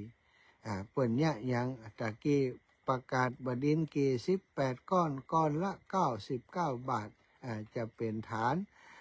วางศิลาฤกษ์ปุ๊บปั๊บเป๊บเรียบร้อยหมดแล้วนี่18 ก้อนหมดเสร็จไปแล้วอันนี้คือสามัคคีมีพลังเปิ่นบริจาคบล็อกมาสร้างห้องเก็บของ999 ก้อนหมดเสร็จแถมแล้วอันนี้หันถึงความสามัคคีหันถึงการทำงานของศรัทธาว่าสามัคคีโดยการนำของผู้นำติดีท่านผู้ใหญ่บ้านจ้างจ้างจ้าสนทนาเจรจากับพี่น้องชาวบ้านโดยปิยวาจาโดยความเข้าอกเข้าใจนี่ชาวบ้านก็สนับสนุนสิ่งเหล่านี้มันเป็นเบื้องต้น ของความสำเร็จที่จะมีขึ้นในอนาคตฉะนั้นศรัทธาญาติโยมทั้งหลายเนี่ยก่อนที่เราจะขอความช่วยเหลือจากคนอื่นต้องขอความช่วยเหลือจากหมู่เฮากันเองก่อนถ้าหมู่เฮากันเองสามัคคีแล้วโอ้ดีคนอื่นได้ช่วยบรรนักลูกหลานของหมู่เฮาคนในบ้านเฮามีศักยภาพบางคนได้ทำการทำงานเป็นครูบาอาจารย์เป็นคุณหมอเป็นตำรวจทำงานธุรกิจประสบความสำเร็จก็หลายคนอยู่บริษัททางร้านก็มีเยอะบ่ต้องกว่าถ้าพี่น้องเจ้าบ้านพ่อแม่ตั้งใจจะทำลูกหลานสนับสนุนแน่นอนคือกำลังใจเปิ่นศรัทธาญาติโยมอีพ่ออีแม่ทั้งหลายแล้วก็คือกำลังใจตัวเก่าที่มาเป็นตัวตั้งตัวตีมันนำเปิ่นศรัทธาแต่จะหื้อนำอย่างเดียวคนเดียวเป็กเล็กเซาะมาคนเดียวนี่มันจะยาก มันก็ต้องสร้างความเข้าอกเข้าใจกับพี่น้องเจ้าบ้านเพราะบางทีเปิ้นอาจจะเข้าใจว่าโอ้ตู้เจ้าตัวนี้ถ้าจะล่ำจะรวยก้อนอันเปิ้นมาออกปากช่วยความจริงบ่มีเลยความล่ำความรวยของอาตมาศรัทธาจะไปไหนทีก็ศรัทธาถวายกาน้ำมุกน้ำมัน ถวายปัจจัยไปอาศัยบุญแต่เนาะศรัทธาบุญที่ได้มาทำกิจกรรมจัดรายการถ้าครูบาอาจารย์เปิ้นบ่ฮื้อเวลาจัดรายการทำงานไอ้ยังศรัทธาเปิ้นบ่ฮู้เปิ้นบ่ฮู้ว่าทำไอ้ยังอยู่ต้องการความช่วยเหลืออย่างใดเป็นสะพานบุญเรื่องใดพอเปิ้นฮู้ว่าจะมาสร้างเมนช่วยสร้างเมนนี่ศรัทธาญาติโยมหลายคนหลายท่านก็ได้ให้หอมมาตั้งแต่กฐินแล้วตอนนี้เปิ้นจะสร้างปกสร้างแปลงเรียบร้อยจะสร้างแปลงจะลงรักปักฐานจริงจังแล้วอาตมาก็คิดว่า ส่วนหนึ่งพี่น้องศรัทธาที่ฟังรายการของอาตมาอยู่ก็คงจะนับสนุนช่วยเหลือมาเพราะเป็นบุญใหญ่เป็นกุศลใหญ่ศรัทธาเป็นการสะเดาะเคราะห์ต่อชะตาเป็นการทำสมบัติเบื้องหน้าคือบริบูรณ์งอกงามในไปหน้าเขาทำบุญคำกุศลอย่างนี้ศรัทธาอนาคตไปหน้าแม้กระทั่งวันนี้จะได้เป็นผู้มีความสุขอกสุขใจเป็นอยู่สุขภาพพรามัยติสมบูรณ์สมบูรณ์แข็งแรงก็ได้กลับมากับปีกับเป่าสมบูรณ์แข็งแรงปราศจากโรคภัยไข้เจ็บตามคติความเชื่อของการสร้างเมนของการช่วยเหลือในงานศพงานศักดิ์ต่างๆเนาะอันนี้ก็คิดว่าศรัทธาที่ฟังจากต่างบ้านต่างจองจะได้เข้าใจว่าทำไมอาตมาถึงมาเป็นเจ้ากี้เจ้าการมาดูแลเปิ้นก็เพราะว่านี่เป็นหน้าที่ของสงฆ์ที่จะต้องสงเคราะห์อนุเคราะห์พี่น้องชาวบ้านหันปัญหาที่ไหนที่ใกล้ที่ไกลก็ตามเถอะใจบ้านเฮาก็ตามแต่ว่าศรัทธาสาธุชนบอกว่าอยู่ที่ไหนก็คือพุทธบริษัททั้งตีจะได้อนุเคราะห์สงเคราะห์ซึ่งกันและกันเนาะได้ได้จากกันมาพอสมควรเพื่อจะพักเสียงเฮียพ่อมจะปั่นศรัทธาญาติโยมได้โทรเข้ามามาจ๋ามาสอบมาถามกันไปฟังรายการอยู่ที่ไหนตั้งใดพี่น้องเมืองน่านนะได้ฟังอยู่ก็จะหา เมืองน่านถ้าฟังอยู่เมืองน่านพี่น้องทางเมืองฝางตื่นแล้วยังพี่น้องเชียงใหม่ลำปูนลำปางเนาะที่ไหนก็ได้ ที่ฟังรายการอยู่มีความประสงค์จะออกความคิดออกความเห็นแสดงความคิดความเห็นหรือว่าแจ้งผลการรับฟังโทรมาแจ้งโทรมาบอกมามาจ๋ากันได้ที่เบอร์โทรศัพท์0808844173 0808844173เนอะใช่ค่ะเบอร์นี้เบอร์เดียวเบอร์อื่นไม่ให้โทรนะเพราะเบอร์อื่นนั้นใจสำหรับออกอากาศอยู่ในขณะนี้ ไม่สามารถจะฮับได้ฮับที่ไหนฟังที่ไหนโทรมาบอกกันจิมเนอร์อีพ่ออีแม่ทั้งหลายรับปิงรังรับละกันให้หมดก็ว่าตื่นกันน้ำเตี้ยไผ่ตื่นก่อนไผ่ลูกก่อนโทรมาบอกกันจิม แม่อุ้ยอินยังบ่ตื่นเตกาแม่อุ้ยอินแม่สาบเสมิงพี่น้องเมืองปานก็ฟังกันเยอะนะ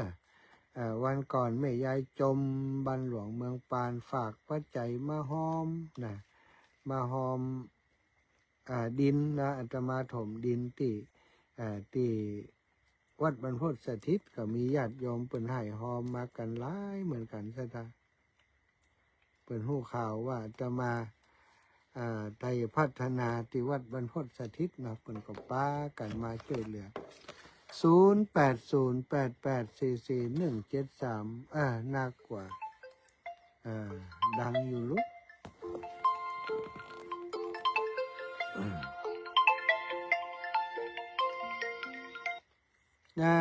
ตักหาแม่อุ้ยอินก็ได้แม่อุ้ยอินแต่ไหนโทรมาก่อนเนี่ย ได้ยินเสียงแล้ว แจ้งข่าวว่าใครดีกันเนอะเอาละชลาละ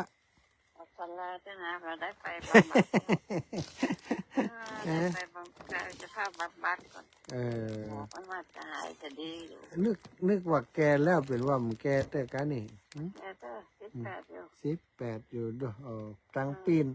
18ตังปีนแม่อุ้ยอิน80ไปแล้ว14แล้วดูมันเบื้องขวาเบื้องซ้ายนี่มันเจ็บขนาดอ่ะโอ้ยอินดูแต่อยู่ไปหลานได้4-5 วันก็มาแต่ว่านี่ไปหาหมอนะกะหมอว่าหมอเพิ่นว่าไปบำพาบำบัดเนอะมันจะหายอยู่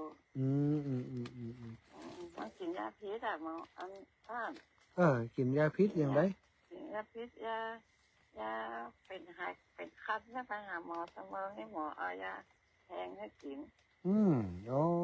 ยาที่มันเปิ่นเฮาว่ามีสารสเตียรอยด์นะกะเนาะโอ้ดามันต้องกินแล้วมันถูกว่าเจ้าเนี่ยมันจะลุกแล้วก็ขึ้นอ่ะเอวออกอ่ะนั่นกินยาพิษนะกินยาพิษไปหาหมอเมื่อวันที่26เนี่ยหมอเป็นยาเป็นเอานี้เป็นว่าไปข้าวบับมันจะหายอยู่เนาะเจ้าอีแม่ก็ไปเห็นนะไปกายภาพเหียก็ว่าจะไปประเดี๋ยวจะก็หยุดปีใหม่เนี่ยนั่นกายภาพอยู่ที่บ้านก่อนวันที่5วันจะไปหาหมอออกกำลังเห็นนะออกกำลังอยู่ที่บ้านท่านนะ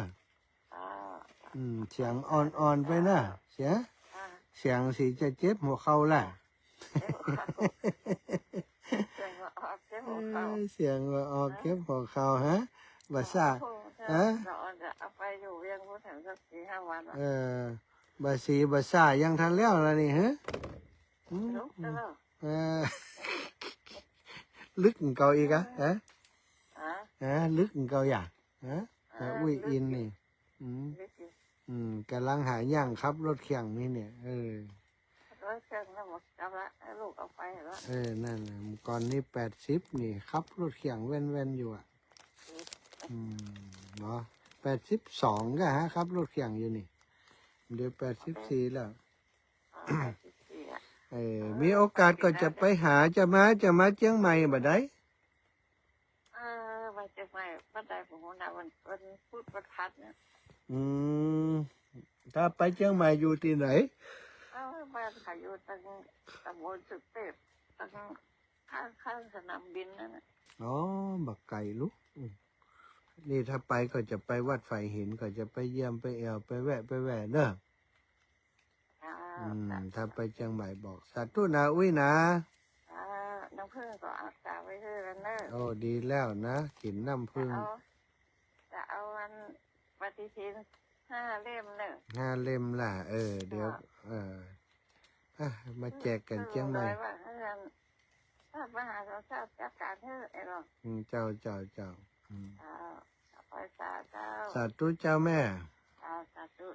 เจ้าเอาบุญรักษาวันนี้กับอุ้ยนักน้อยเนื่องจากว่าสายยังว่างอยู่เนาะศรัทธาญาติโยมตอนเจ้านี่วันลูกควายกันนี่กูเตือนลุบลับ พี่น้องเมืองน่านไปทางใดกันเห็นหมดพี่น้องเมืองน่านในสี่คำเรดิโอหันว่าน่าจะมีการยุดซ่อมแซมไอ้อย่างสักอย่างหรือว่าไม่ได้ต่อสัญญาสี่คำเรดิโอสี่คำเรดิโอนี่เงียบไปอีนะเนาะพี่น้องตั้งแม่สายตั้งแม่เชียงกลางนะตั้งแม่สายตั้งอย่างพูนก็เงียบไปเหมือนกันนะบอกว่าจะมีปัญหาเรื่องสถานีก็ไอ้ยังก็นะเอ้าตั้งใดดังพ่องก็โทรมาเนอะสถานีตั้งใดดังก็โทรมาพี่น้องตั้งเชียงใหม่พี่น้องตั้งเมืองเป้าโลเมืองเป้านี่เมืองเป้านี่เป็นอย่างใดพ่องเมืองเป้าเมืองเป้านี่ เมืองเป้าแม่บุญไลพงพิงนะพี่น้องเมืองเป้าพี่น้องตั้งเมืองปานเมืองปานนี่ก็ฟังจากสถานีที่เมืองปานก็มีบางพ่องก็ฟังจากสถานีวัดไฟหิน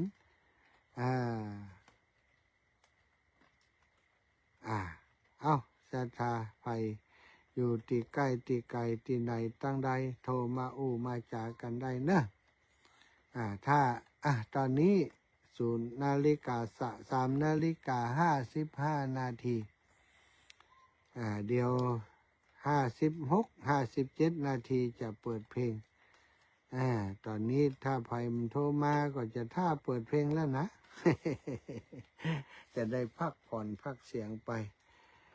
ก็ขอบคุณทุกคนที่ติดตามทั้งที่ได้โทรก็ดีบ่ได้โทรก็ดียายพรสงสัยบ่ตื่นกันจ้ะถ้ายายพรตื่นแล้วมาแล้วป่านนี้เนาะตังลำปางก็บ่แน่ใจเนอะตังลำปางโอ้ลำปางตื่นแล้วโลนี่ไม่ยากแก้วนี่มาแล้วลูกเจ้าเนอะลูกเจ้าได้อีปีเดียดแฮมเนอะเจ้ากาจะตีซีแล้วก็น่ะปะกันสักกรรมตั้งทำหลวง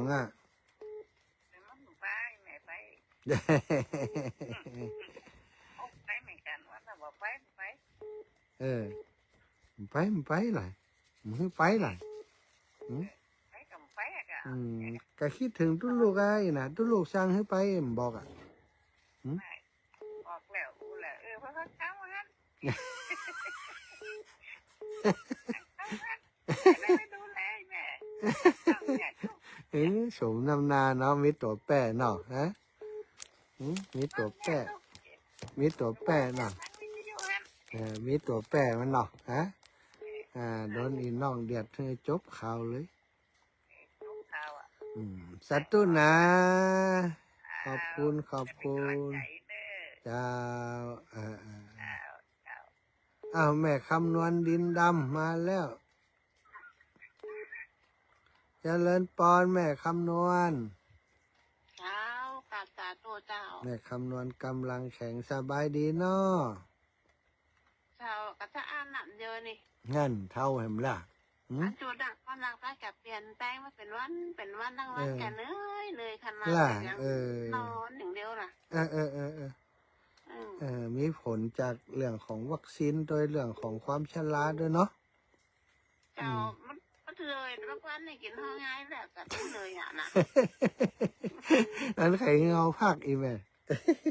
น่ะอยู่ไปถมดินแล้วกันถมดินแล้วเตื่อยแม่เดี๋ยวนี้ข้างตึงไว้ฮะน่ะวันนั้นตะวานี่จ่ายเขาไป8,000บอกเขาว่าสตังค์มีแต่ยังก่อนนะถ้ามีตังค์ก็แยะแหมอีเนาะจะใครได้แต่จะให้หลานโอนไปให้ดีกะค่าแถมสักประมาณสัก30 ดำได้ไหมถ้า30 ดำนี่พอละมันจะได้มีลานจอดรถอย่างต่างๆที่เปิ่นได้มาทำกิจกรรมง่ายขึ้นเนาะสบายขึ้นมันแบกกับมีทำบุญวันที่4นี่เขาจะไปเมืองฝางเห็นไหมจะอันที่แหลกอู้กันว่าจะสืบสุราษฎร์ตางตัวเจ้าตัวเจ้าเป็นกระบะก็เนี่ยมดบ้านในใจเนาะจ้ะดีกะ เดี๋ยววันที่1ที่2ที่3นี่ก็จะไปเตรียมตัวกันไว้ อ๋อจ้าดีละ ดู เนาะ คนนอกคนมาอยู่ใหม่ทำมากับป้าใส่ซบเนาะ จ้าดีละตำรวจสืบถึงบ้านดีละอย่างเปิ้นว่านะครับเนาะ นั่นเจ้า เอาสาธุแม่เด้อ เจ้ากำเดินไปจะให้หลานโดนไปให้แม่ สาธุเจ้าแม่ เจ้าฝากไปสาเจ้า เจริญปอน063 สวัสดีนมัสการเจ้าฟังอยู่เด้อ ฟังอยู่เนื้อตั้งใดนี่เสียงแปลก บ้านตกโป่งเจ้า ๆบ้านทุ่งโค้งแม่อำไพ อำไพเจ้า แม่อำไพนี่แฟนรายการตัวยง ฟังสถานีของวัดบุญญาวาสนี้ตลอดเลยเนาะลุงโบไปบัวตองอย่างนี้เนาะ เจ้าก็ฟังเนี่ยเจ้า ดีตากด เป็น มันบ่ตันเปิ้นบ่ได้ กดมันตันเนาะอันนี้พอดีลูกยาการเจ้าบ่ได้ก็เลยแม่อำไพเจ้าแม่อำไพทุ่งโค้งเนาะ เจ้า สาธุนะบุญรักษาแม่เน้อ เจ้าสาธุเจ้า จะทาติ่มได้โทรมากำเตือก็พักการโทรก่อนนะแต่เดี๋ยวอาตมาภาพจะขออนุญาตพักสักกรรมแม่ยายพรมาเสร็จแล้วตะกี้บอกให้มากำมานี่ให้เปิ่นจะยั่งแล้วมาพรนี่รับอยู่ตื่นมาก็กดโทรศัพท์เจ้า เอารายงานตัวเรียบร้อย พักก่อนก็เดี๋ยวท้ายๆชั่วโมงโทรมาเด้อยายเด้อฟังสาธุได้ละขอบคุณยายพรอันนี้ได้ยินเสียงก็สบายใจละยายพรศรัทธาติ่มได้โทรมาก็ยังต้องโทรแต่เน้ออาตมาจะขออนุญาตสักกรรมจำลำกรรมเดียวเปิดเพลงธรรมะให้ฟังก่อนเนาะสัก2 เพลงนะ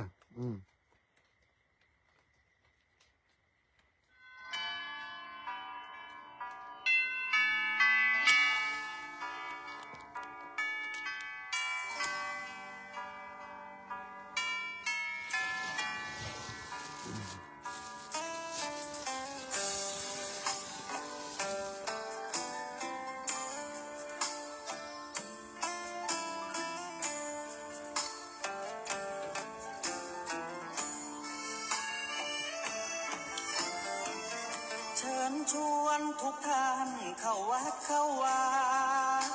ฟังธรรมะจากหลวงตาเสริมชีวาให้สุขสดใสยึดมั่นหลักธรรมคำสอนไว้ให้ขึ้นใจความดีรีบทำกันไว้หญิงชายอย่าได้นายนี้เชิญชวนทุกท่านเข้าวัดเข้าวาทำบุญด้วยจิตศรัทธาบุญพาให้เราสุขีจะทำการใดนำใช้ในสิ่งดีทำบุญให้ทานวันนี้ไม่มีใครว่าใครชังสมัยก่อนประทับใจปู่ย่าตายายวันพระไม่เคยเบื่อหน่ายจำได้ไม่ลืมสักครั้งเหตุใดวันนี้มีคนเข้าวัดน้อยจังอยากให้เหมือนก่อนอีกครั้งฝากความหวังกับคนรุ่นใหม่เชิญชวนทุกท่านเข้าวัดเข้าวารับศีลรับพรหลวงตาเสริมคุณค่าให้กับจิตใจกระทำความดี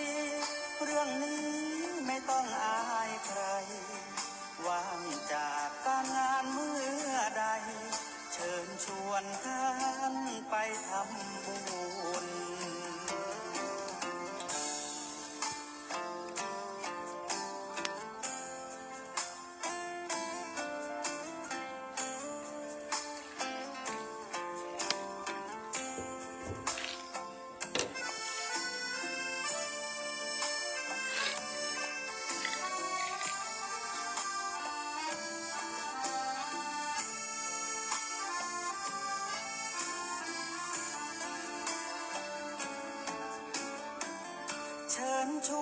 ทุกท่าน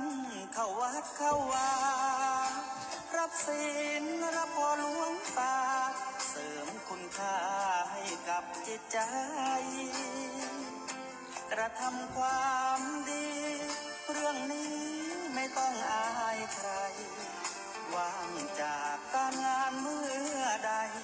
เชิญชวนท่านไปทำบุญ กระทำความดี เรื่องนี้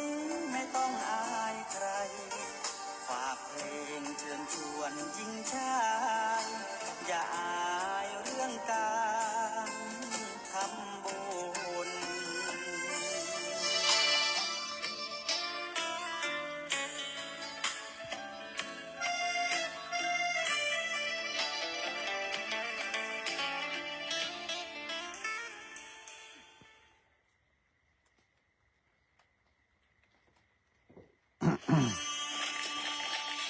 อ้าวรออีกเพลงอีกเพลงอีกเพลงช้าไปหน่อย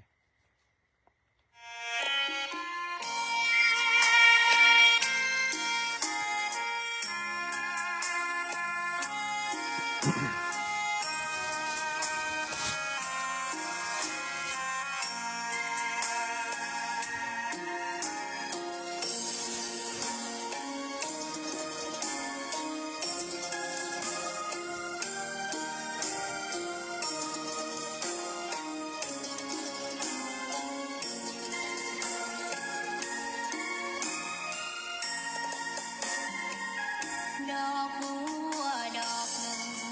ตึงใจไว้เพื่อบูชาแด่องค์พระศาสดาสัมมาสัมพุทธเจ้ามีความงามเงียบไม่เปรียบเทียบเขาเทียบเราใครมองไม่งามช่างเขาแต่เจ้าก็คือดอกบัวด้วยความสัตย์ซื่อยึดถือความดีเป็นหลักใครรักไม่รักก็ไม่จง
วศรัทธาญาติโยมท่านสาธุชนคนดีทั้งหลายกลับมาพบปะกัน ในช่วงที่สองนะช่วงที่สองช่วงแรกตีสามถึงตีสี่นะได้อุจาไปถึงเรื่องการที่ได้มาอยู่มาพักมาปฏิบัติธรรมที่สุสานประเจ้าบ้านแม่หมอกกลางตำบลแม่หมอกอำเภอเถินแห่งนี้แล้วก็มาจัด รายการ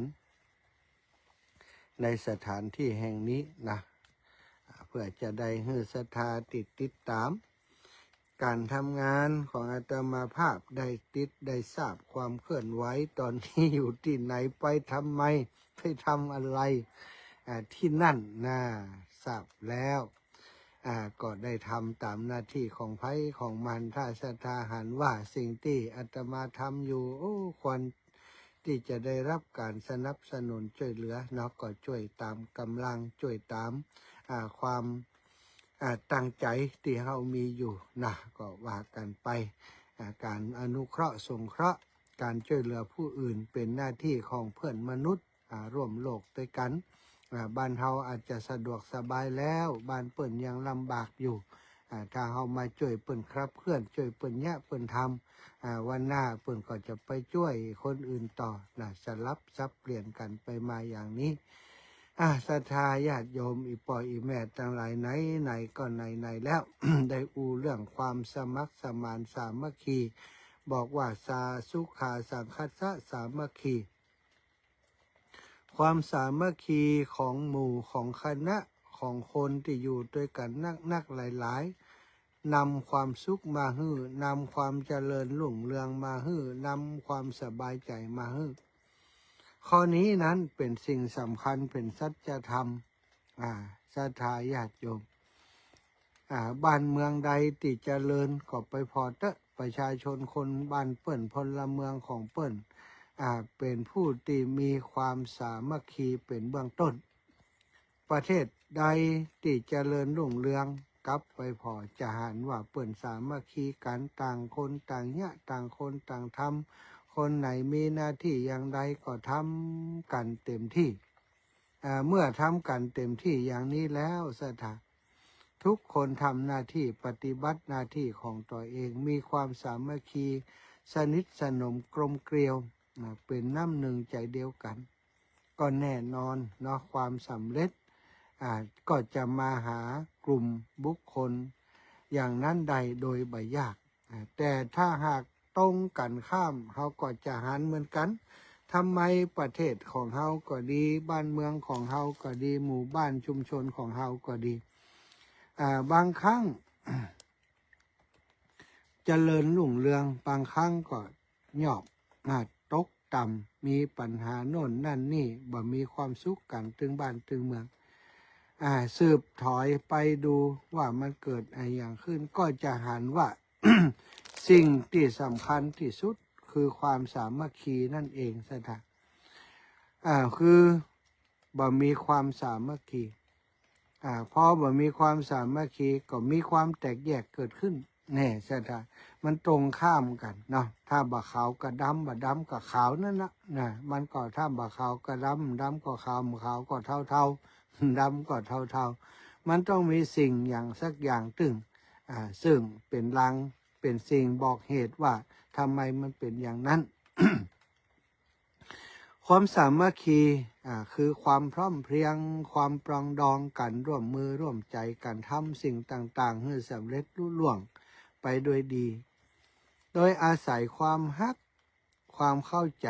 การช่วยเหลือเกื้อกูลการมีเป้าหมายร่วมกันเพื่อประโยชน์ของความสุขของหมู่คณะหรือว่าเพื่อประโยชน์ของส่วนรวมเป็นพลังสำคัญที่ให้เกิดความมั่นคงความเจริญก้าวหน้าและสามารถแก้ไขปัญหาอุปสรรคต่างๆได้ศรัทธาญาติโยมความพร้อมเพรียงตามชื่อมันก็คือการที่เราร่วมแรงร่วมใจในการทำงานร่วมแรงมีแหงก่อห่วมกันเปิ่นเนี่ยยังคุดถนนหนทางคุดน้ำบ่อกอศาลาเป็นประโยชน์แก่สาธารณะไปช่วยเปิ่น เอาแหงไปช่วยเปิ้นเรียกว่าร่วมแรงร่วมแรงบ่ได้โอ้เท่าแก่แล้วไปร่วมใจกับเปิ้นร่วมใจอย่างใดร่วมคิดแน่อันนี้ดีก็อุ้ยดีเนี่ยกันเลยลูกหลานอีป่อบ่มีแห้งอีป่อสนับสนุนเน้อซื้อน้ำมากินกันเน้อซื้อเครื่องดื่มมาเน้อลูกเน้อนี่อันนี้ร่วมใจร่วมใจร่วมฮือกำลังใจร่วมตึงแรงบางคนก็ร่วมตึงแรงแหงมีก็ร่วมแรงไปตัวแล้วก็มีปัจจัยมีน้ำใจก็ร่วมใจไปด้วยสนับสนุนเป็นการใช้จ่ายทำถนนเทถนนออกกาหินดินทรายออกกาปูนเนี่ยแล้วก็เอาแหงไปหอมป่วนช่วยกันก้นช่วยกันเทคอนกรีตอย่างนี้ก็เรียกว่าร่วมแรงร่วมใจซะเถอะงานต่างๆที่สำเร็จลุล่วงไปเนี่ยนอกจากมีความร่วมแรงร่วมใจแล้วก็ต้องยังมีความปรองดองกันด้วยความปรองดองก็คือความสามัคคีทางใจอย่างหนึ่งการบัดทะเลาะเบาะแว้งเป็นน้ำหนึ่งใจเดียวกันนี่เรียกว่าความปรองดองปรองดองนี้ถือว่าเป็นเรื่องนามธรรมนามธรรมเฮาอยู่ด้วยกันได้ก็เพราะมีน้ำจิตน้ำใจไมตรีต่อกันมีความปรองดองต่อกันหันประโยชน์ซึ่งกันและกันนะความปรองดองนี้เป็นสิ่งสำคัญทางศรัทธาถ้าบ่มีความปรองดองบ่มีความเข้าใจกันบ่มีความสามัคคีตั้งใจกันนี้มันอยู่กันยากมันจะมีความขัดแย้งกันอยู่ตลอดเวลาต่างคนต่างเอาอารมณ์ของตัวเองเอาความต้องการของตัวเองเป็นใหญ่เป็นหลักความปรองดองก็เกิดขึ้นมาได้แล้วก็การร่วมมือการช่วยเหลือเกื้อกูลกันด้วยความเมตตาและก็หวังดีอันนี้ก็คือสิ่งสำคัญการร่วมมือการช่วยเหลือเกื้อกูลกันด้วยความเมตตาและหวังดีต้องมีคำว่าหวังดีตัวศรัทธาต้องมีคำว่าหวังดีการช่วยเหลือเกื้อกูลกันโดยทั่วไปก็ทำอยู่แล้วนะเขาก็ทำแต่ถ้าเขามีเมตตาหวังดีต่อกันเมตตาและก็หวังดีต่อกันแสดงว่ามันเป็นความร่วมมือติดลึกซึ้งลงไปแห่งความหวังดีนี่อยากจะให้เขาดีขึ้นอยากจะให้หมู่บ้านอยู่อยากจะให้ชุมชนนั้นดีขึ้นร่วมแรงร่วมใจสามัคคีทางใจปรองดองกันแล้วก็ช่วยเหลือเกื้อกูลกันโดยความเมตตาด้วยความหวังดีหวังดีที่จะให้ชุมชนจะให้หมู่บ้านจะให้บุคคลคนนั้นได้มีความสุขความสบายทั้งตัวเฮาตัวนี่แล้วก็ความสามัคคีนี้การมีเป้าหมายร่วมกันสำคัญการมีเป้าหมายร่วมกันการทำยังก็แล้วแต่ศรัทธาญาติโยมถ้ามันมีเป้าหมายร่วมกันแล้วมีสามัคคีมีความพร้อมเพรียงมีความปรองดองร่วมไม้ร่วมมือกันแล้วมันก็จะสำเร็จโดยง่ายการมีเป้าหมายร่วมกันนี้ก็คือการยอมรับความแตกต่างทางความคิดแล้วก็หาทางออกเพื่อจะให้เกิดประโยชน์ร่วมกันอันนี้เป็นสิ่งที่สำคัญถ้ามีความพร้อมเพรียงมีความปรองดองมีความร่วมมือแต่ว่าบ่มีเป้าหมายร่วมกันต่างคนต่างเนี่ยต่างคนต่างทำสเปะสปะไปแล้วก็มีความหันติบ่ลงรอยกันซะนะมันขัดแย้งกับคำว่าปรองดองเพราะบ่ลงรอยกันก็คือแตกแยกทางความคิดแตกแยกทางความคิดแล้วมันก็แตกแยกทางการกระทำการกระทำเอาขี้เงี้ยไปได้ห้ามเงี้ยจะเงี้ยอย่างอีเนี่ยเรื่องเดียวกันแต่เงี้ยสองอย่างเอาไปเอามาสองอย่างนั้นเป็น สิ่งที่มาทำลายเป้าหมายที่เขาจะไปถึงไปเหี้ยบัดสำเร็จสักกรรมนี่อันนี้ก็ต้องมาพอกันในบริบทต่างๆบางงานบางสิ่งบางอย่างอาศัยความสามัคคีแล้วทำไมสำเร็จจ้าก็เพราะว่าบางทีมันมีความแตกต่างทางความคิดแล้วเขาบอกแก้ไขปัญหากันบ่ร่วมกันหาทางออกถ้าร่วมหากันหาทางออกมันก็มีทางออกในทุกปัญหาซะท่าความสามัคคีนี้มีความสำคัญ มีความสำคัญเป็นพลังอย่างมหาศาลเมื่อร่วมมือกันแล้วจะเกิดพลังที่สามารถเอาชนะอุปสรรคได้อุปสรรคปัญหาอุปสรรคแปลว่าสิ่งที่มาข้องมาคัดมาขวางบ่ให้เฮาได้ไปตั้งหน้าได้หรือว่าบ่ให้เฮาได้เจริญไปตั้งหน้าเรียกว่าอุปสรรคความสามัคคีนี้สามารถเอาชนะอุปสรรคได้ความสามัคคีมีพลังมหาศาลที่จะขจัดปัดเป่าจัดการกับอุปสรรคต่างๆในชีวิตของเฮาได้สถาความมั่นคง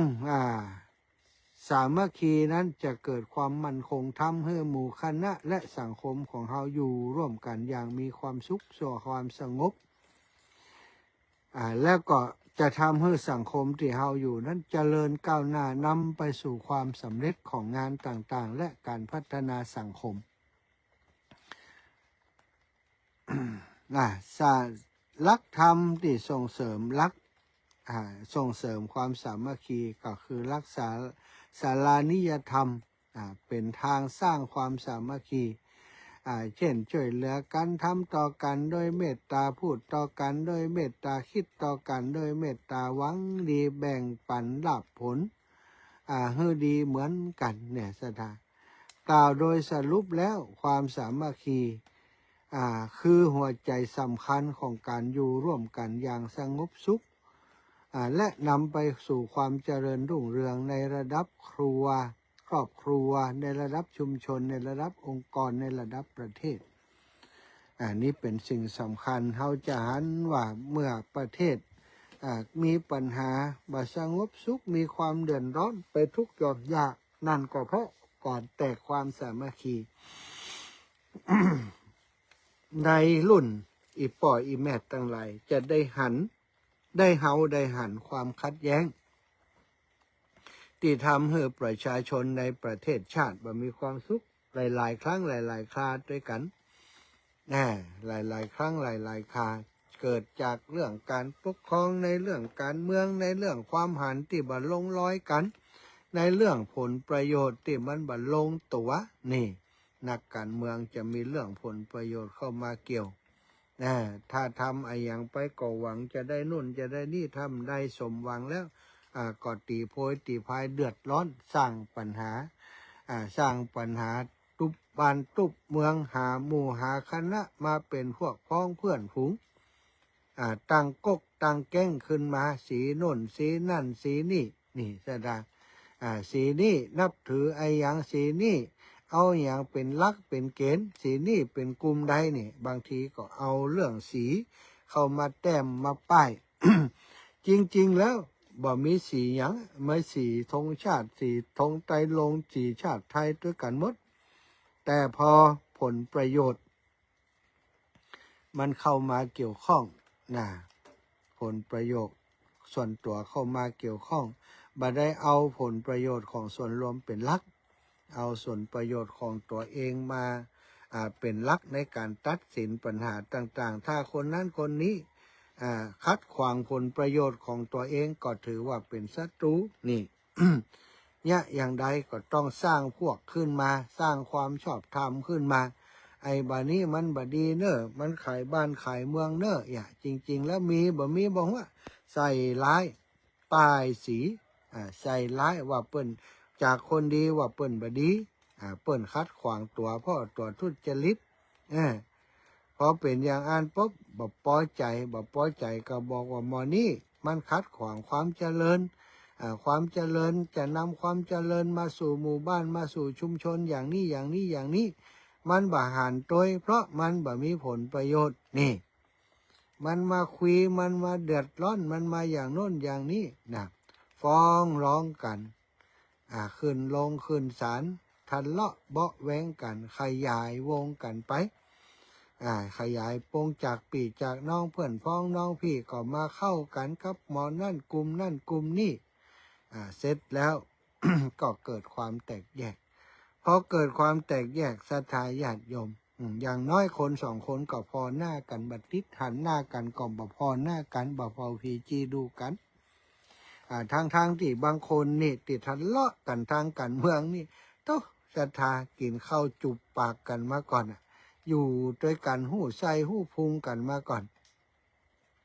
พอมาเกิดปัญหาความขัดแย้งทางความคิดปัญหาความขัดแย้งทางการเมืองผลประโยชน์บรรลงตัวเอาละศรัทธาคุดคุยเรื่องบดีมาแฉกันบานี่บดีอย่างอันอย่างอีบานี่คิดอย่างนั่นอย่างนี้กับคนนั่นกับคนนี้เอามาเปิดเผยต้องการพรรคพวกใส่ร้ายเขาเพื่อจะให้มีพรรคพวกพอคนหลงเชื่อมาเป็นพรรคพวกก็ใส่ร้ายกันต่อไปเอาไปฟังตรงข้ามก็เอาเหมือนกันในเมื่อมันใส่ร้ายเขาได้เขาก็ใส่ร้ายมันคืนมันก็บดีนะบ้านนั้นถ้ามันบัดทุจริตเขาก็มาว่าอย่างมันเอาโครงการนี้มันได้กินต่ออันต่ออีกคนบางคนก็เชื่อตามนั้นเป็นพวกไปเป็นพวกคนนี้ไปเอามาสองพวกศรัทธาสองพวกนี้มีความหันต่างกันแล้วฟังข้อมูลฝั่งเดียวคนที่เชื่อหมอนั่นก็ฟังข้อมูลจากหมอนั่นคนเดียวคนที่เชื่อหมอนี่ก็ฟังข้อมูลจากหมอนี่คนเดียวข้อมูลฟังแล้วก็จังกันไปติ๊กจังกันเนี่ยอย่างเนาะศรัทธาประเมินก็จะตายละกันแล้วบางคนนี่เป็นเปื่อนกันมาตั้งแต่น้อยผลประโยชน์คัดกันความคิดเห็นคัดกันกลายเป็นเกลียดเป็นจังกันไปบะจังกับตัวเก่าจังถึงครอบครัวเอาครอบครัวมาจังตัวศรัทธาญาติโยมทั้งหลายจะหันภาพสิ่งเหล่านี้เกิดขึ้นได้เสมอเกิดขึ้นได้ตลอดเวลาถ้าหากในสังคมใดเกิดความทะเลาะเบาะแว้งบะปรองดองต่อกันบ่มีความสามัคคีกันบ่มีประโยชน์ร่วมกันบ่มีประโยชน์ร่วมกันบ่มีเป้าหมายร่วมกัน มันก็จะเกิดความขัดแย้งความขัดแย้งต่างๆบางทีนำไปสู่ความรุนแรงนำไปสู่การจลาจลเผาบ้านเผาเมืองยิงกันซะได้อย่างที่เฮาหันกลุ่มผู้ประท้วงมีอยู่ช่วงหนึ่งเสื้ออย่างบ่หัวก็เสื้ออย่างบ่หัวเสื้อหนึ่งเป็นฝ่ายรัฐบาลเสื้อหนึ่งเป็นฝ่ายประท้วงก็เอาแก่ล้ำฝ่ายรัฐบาลก็เอาแก่เหลือยิงกันกลางบ้านกลางห้องต้องเมืองยิงกันอย่างกับสงครามระหว่างประเทศอย่างที่เราเจออยู่ประเดี๋ยวนี้ใจสถาญาติโยมใจสไนเปอร์ใจปืนเล็งกล้องระยะไกลยิงหัวเด็ดหัวกันฆ่ากันตายอย่างพักอย่างปราจากความขัดแย้งทางความคิดจากความขัดแย้งทางการเมืองจากความขัดแย้งเรื่องผลประโยชน์อีป่อยอีแม่ทั้งหลายแล้วความขัดแย้งความแตกสามัคคีนี้มันบ่จบง่ายๆมันบ่จบง่ายๆเรื่องที่ผ่านที่ว่าตะกี้เนี่ยก็ยังลามมาถึงปัจจุบันนี้เสื้อสีนั่นเสื้อสีนี่บักกอนนี้รวมกันอย่างเสื้อสีหนึ่งก็รวมตัวกันอยู่ด้วยกันโจมตีอีกฝ่ายสู้กับอีกฝ่ายเอาไปเอามาเวลาผ่านไปสีเดียวกันนะตีหัวกันต่อแหม ความเห็นต่างกันว่าผลประโยชน์บรรลงตัวเข้ามาเป็นฝ่ายตรงข้ามโจมตีกันว่ากล่าวหื้อร้ายกันจากการที่บอกก่อนนายครับนายขานายอย่างโน้นนายอย่างนี้พอบิดผิวกันน้อยบ่มีผลประโยชน์บ่ลงตัวอย่างที่มึงบัดดีนี่กูเอามาคุยมาเขี่ยมาว่าเมื่อนี่เมื่อก่อนนี้ว่าดีกูยังพอได้พิษใจกันแล้วควักมาเป็นอัมกรรมว่าดีอันที่ใส่ร้ายก็ใส่ไปอันที่ใส่ดีก็ใส่ไป ใส่ร้ายฮือร้ายคนอื่นใส่ดีก็คือสิ่งที่เขามีดีนี่เอาดีใส่ให้คนอื่น นี่คือสิ่งที่เกิดขึ้นจากเรื่องของความสามัคคีและความแตกแยกนะแตกสามัคคีก็คือแบบปรองดองกันเอาอยู่ในครอบครัวเดียวกันเนี่ยนะพ่อแม่พี่น้องอยู่ด้วยกันน้องหนุ่งสุ่งซองมีน้องมีพี่มีน้อง4-5 คนอยู่ด้วยกัน ยามยากจนนี่โอ้ช่วยกันนะพอร่ำรวยมาปุ๊บมีเงินมีทองอาจจะแบ่งสรรปันส่วนแบ่งบ่ลงตัวเลือกส่วนไรหน้าแบ่งบ่ลงตัวเงินทองแบ่งบ่ลงตัวคนใดนักคนใดน้อยบางเตือพ่อแม่มีเหตุผลแต่ลูกได้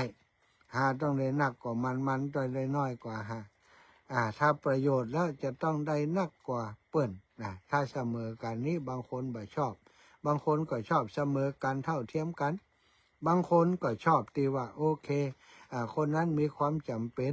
ก็ฮือนักน้อยเฮามันเป็นหยังเฮาช่วยเหลือตัวเองได้เอาก็ได้เอาก็ได้เอาก็ดีเอาก็ดีคิดอย่างนี้ก็มีแต่ละความคิดก็เหมือนกันแต่ถ้าครอบครัวใดมีความคิดว่าเอาประโยชน์ตนเป็นหลักซะท่าประโยชน์เฮาจะต้องได้นักกว่าปีกว่าน้องมดนี่เห็นแก่ตัวพอหันแก่ตัวคนเดียวแต่อันซะท่ามันก็จะเดือดร้อนคนทั้งมวลมีพี่น้องอยู่4 คนสมมุติว่าน้องคนน้อยได้บ้านไปได้ตีนาไปปลายพอได้สตังค์แหมน้องคนกลางคนทัดไปแล้วไปถึงปีได้ต่ออันต่ออีบัดเต่ากันอีนี้มึงได้แต่ฮือก็ได้บ่เอี้ยนี่ปล่อยแม่ฮือแต่อยากของอีปีเหรอปีก็ได้น้อยเดียวอีล่ามันได้นักกว่าเฮาอีล่ากับอีกลางได้นักกว่าเฮาแย่อย่างใดกันหน้ากะเฮาเดือดร้อนอีป้อบ่ปะกันเป็น2 กลุ่มแล้ว พี่น้อง2 คนเดือดร้อนประท้วงอีป้อจะแบ่งบ้านแบ่งจองก็กะสู่ลงบ้านลงเฮือนไปแล้วรู้สู่ก็มีครอบครัวไปแล้วรู้ป้อก็ฮือไปแล้วรู้สร้างบ้านแปลงบ้านเขาก่อนอีล่ามันบ่ได้หยังบ่ได้สร้างอย่างให้มันก็เอาของเก่าพ่อแม่นี่ค่ะแล้วก็นานี่ก็แบ่งกันไปไอ้ล่านี่มันเลี้ยงพ่อเลี้ยงแม่อยู่ด้วยมันเนี่ยก็ให้มันนักน้อยกะบ่พ่อบ่ยุติธรรมบ่ดีพ่อนี่ฮักเบี้ยงย่ำแขมศรัทธาเรื่องเล็กๆน้อยๆบางเตือกายมาเป็นความแตกแยกความร้าวฉานกันด้วยกันมาถ้าแตกความสามัคคีทหารแก่ตัวก็จังกันไปบางครอบครัวบ่ปอศรัทธาขนาดนี้บ่ปอทะเลาะบ่แว้งบุบตีกันขึ้นโรงขึ้นศาลเอาเป็นเอาตายกันเพราะทรัพย์สินของพ่อแม่เพราะมรดกของพ่อแม่อันนี้คือแตกความสามัคคีถ้าแตกความสามัคคีกันแล้วหน่วยย่อยๆตั้งแต่ครอบครัวน้อยๆไปถึงครอบครัวใหญ่ๆไปถึงหมู่บ้านไปถึงชุมชนใหญ่ไปถึงตำบลอำเภอจังหวัดระดับประเทศสถาถ้าความขัดแย้งมันเกาะกินเมื่อใดเกาะกินคนเฮานักเมื่อใดความสามัคคีมันก็หายไปเมื่อบ่มีความสามัคคีความเจริญรุ่งเรืองอย่างต่างๆมันก็ชะลอไปมันก็เกิดมาได้บ้านเมืองเฮาไปมากันถึงวันนี้เพราะมันความหันบ่ลงรอยกันผลประโยชน์บ่ลงรอยเลือกตั้งแล้วเลือกตั้งแหมสถานเลือกตั้งจะเอาตัวแทนผู้แทนของเฮาไปทำงานมีโน่นนั่นนี่มาคัดขวางบ่ได้ไปทำงานสักกรรมบ่ได้นี่สักกรรมแล้วก็แข่งแย่งชิงดีกันบ่เดียวนี้เสียงของประชาธิปไตยบ่จะเอาเสียงข้างมากเป็นหลักเอาสตางค์เป็นหลักเอาพวกเป็นหลัก บางทีคนคะแนนนักคะแนนหลายว่าได้จัดตั้งรัฐบาลก็มีเฮาหันเป็นตัวอย่างอยู่อันนี้มันบ่ใช่ระบบการเมืองหรือว่าระบบระบอบประชาธิปไตยที่ถูกต้องสักแต่ใดเป็นระบอบที่ยังบ่หัวซะท่าหัวมังคือหางมังกรไตก่อมใจไตก่อมใจถ้าใจประชาธิปไตยก็เลือกตั้งเหียนี่พอเลือกตั้งไปแล้วมันก็มีตัวแปรยังสตังกะศูนย์ปัดต่อศรัทธาเดี๋ยวนี้ช่วงเลือกตั้งนี้กะศูนย์กะเหี่ยเพ้อกะเนาะตั้งแต่ทำป้ายไปตั้งแต่หัวคะแนนไปเตรียมรถเตรียมลาเตรียมหัวคะแนนกันสตังอุ่ยกันวุ่นๆ ซื้อเสียงขายเสียงกันลักษณะอย่างนี่มันจะเป็นประชาธิปไตยที่สมบูรณ์ไปเป็นไปได้ยากศรัทธาเป็นไปบ่ได้เป็นไปบ่ได้แต่ก็ใจอยู่ว่าเป็นระบอบประชาธิปไตย ประชาธิปไตยแบบไทยๆนี่บ่เหมือนต่างบ้านต่างเมืองเพิ่น เนาะเอาประชาชนเป็นหลักบ้านเมืองเปิ่นอันนี้เอาสตางค์เป็นหลักเอาพวกเป็นหลักใครมีพวกมากก็ลากกันไปอยากจะเป็นตำแหน่งอย่างใดหมดคนที่ขาวๆดำๆเทาๆนะคนสีเทาสีหยังเป็นใหญ่เป็นโตกันเยอะแยะไปหมดนะทุกคนในประเทศนี้นะส่วนใหญ่ก็จะหู้หมดไผดีไผไม่ดี แต่ทำอย่างมาได้เลือกไปแล้วเปิ่นบ่เอาเขาบ่เอากันเขาก็คือหมู่ที่ผู้นำที่เขามีอำนาจวาสนาผู้รักผู้ใหญ่ที่กำค้อนอยู่ตั้งบนเนี่ยมาทำให้เฮา มาได้รัฐบาลอย่างที่เฮาตั้งใจนะรัฐบาลที่ดีในประเทศไทยก็คงจะหายากนะต่อไปตั้งนี้ไปในอนาคตก็เหมือนกันแต่ละภาคการเมืองอุดมการณ์ต่างๆไอ้ยังต่างๆบางครั้งบางทีฟังไปแล้วมันใจบางอย่างก็ถูกบางอย่างก็โอ้โหไปไกลเกินไปเนาะไปจนสุดโต่งสถาจะล้างผ่านกันให้ได้อย่างนี้มันเป็นสิ่งที่บอกควรจะเกิดขึ้นในบ้านในเมืองของเราควรที่จะเกิดแต่ความสมัครสมานสามัคคีนะ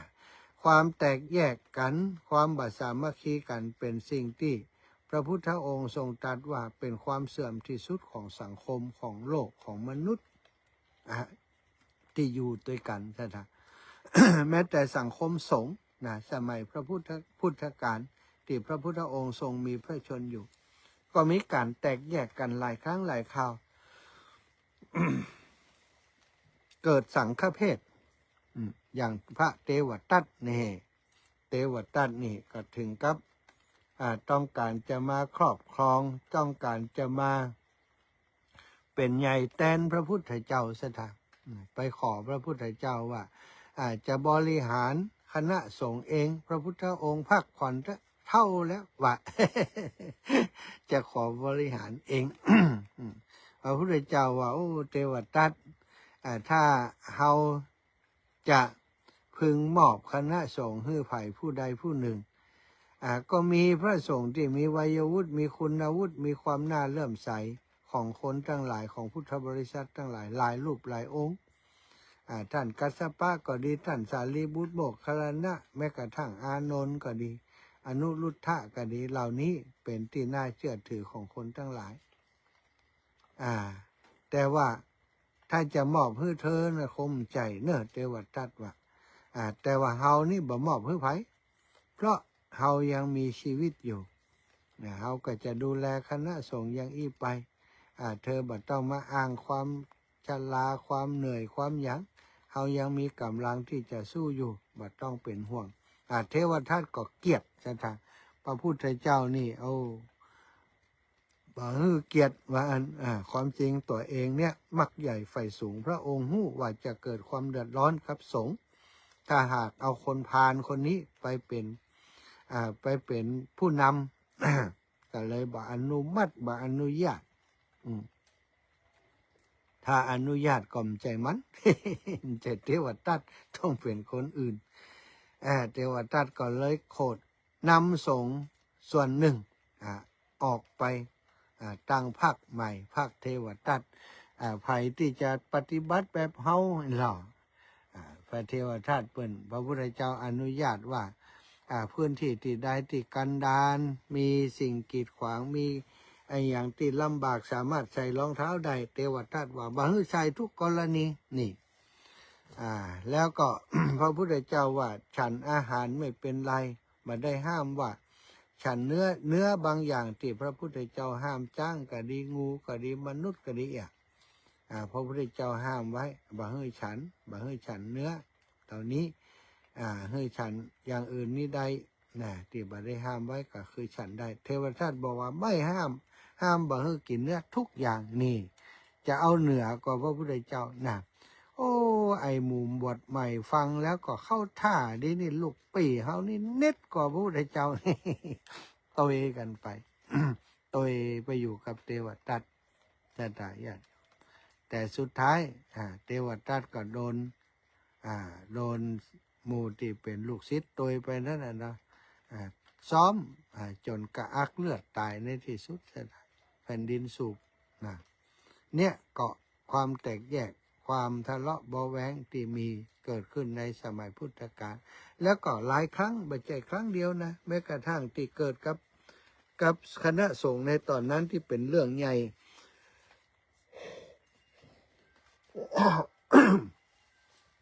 ก็คือการทะเลาะ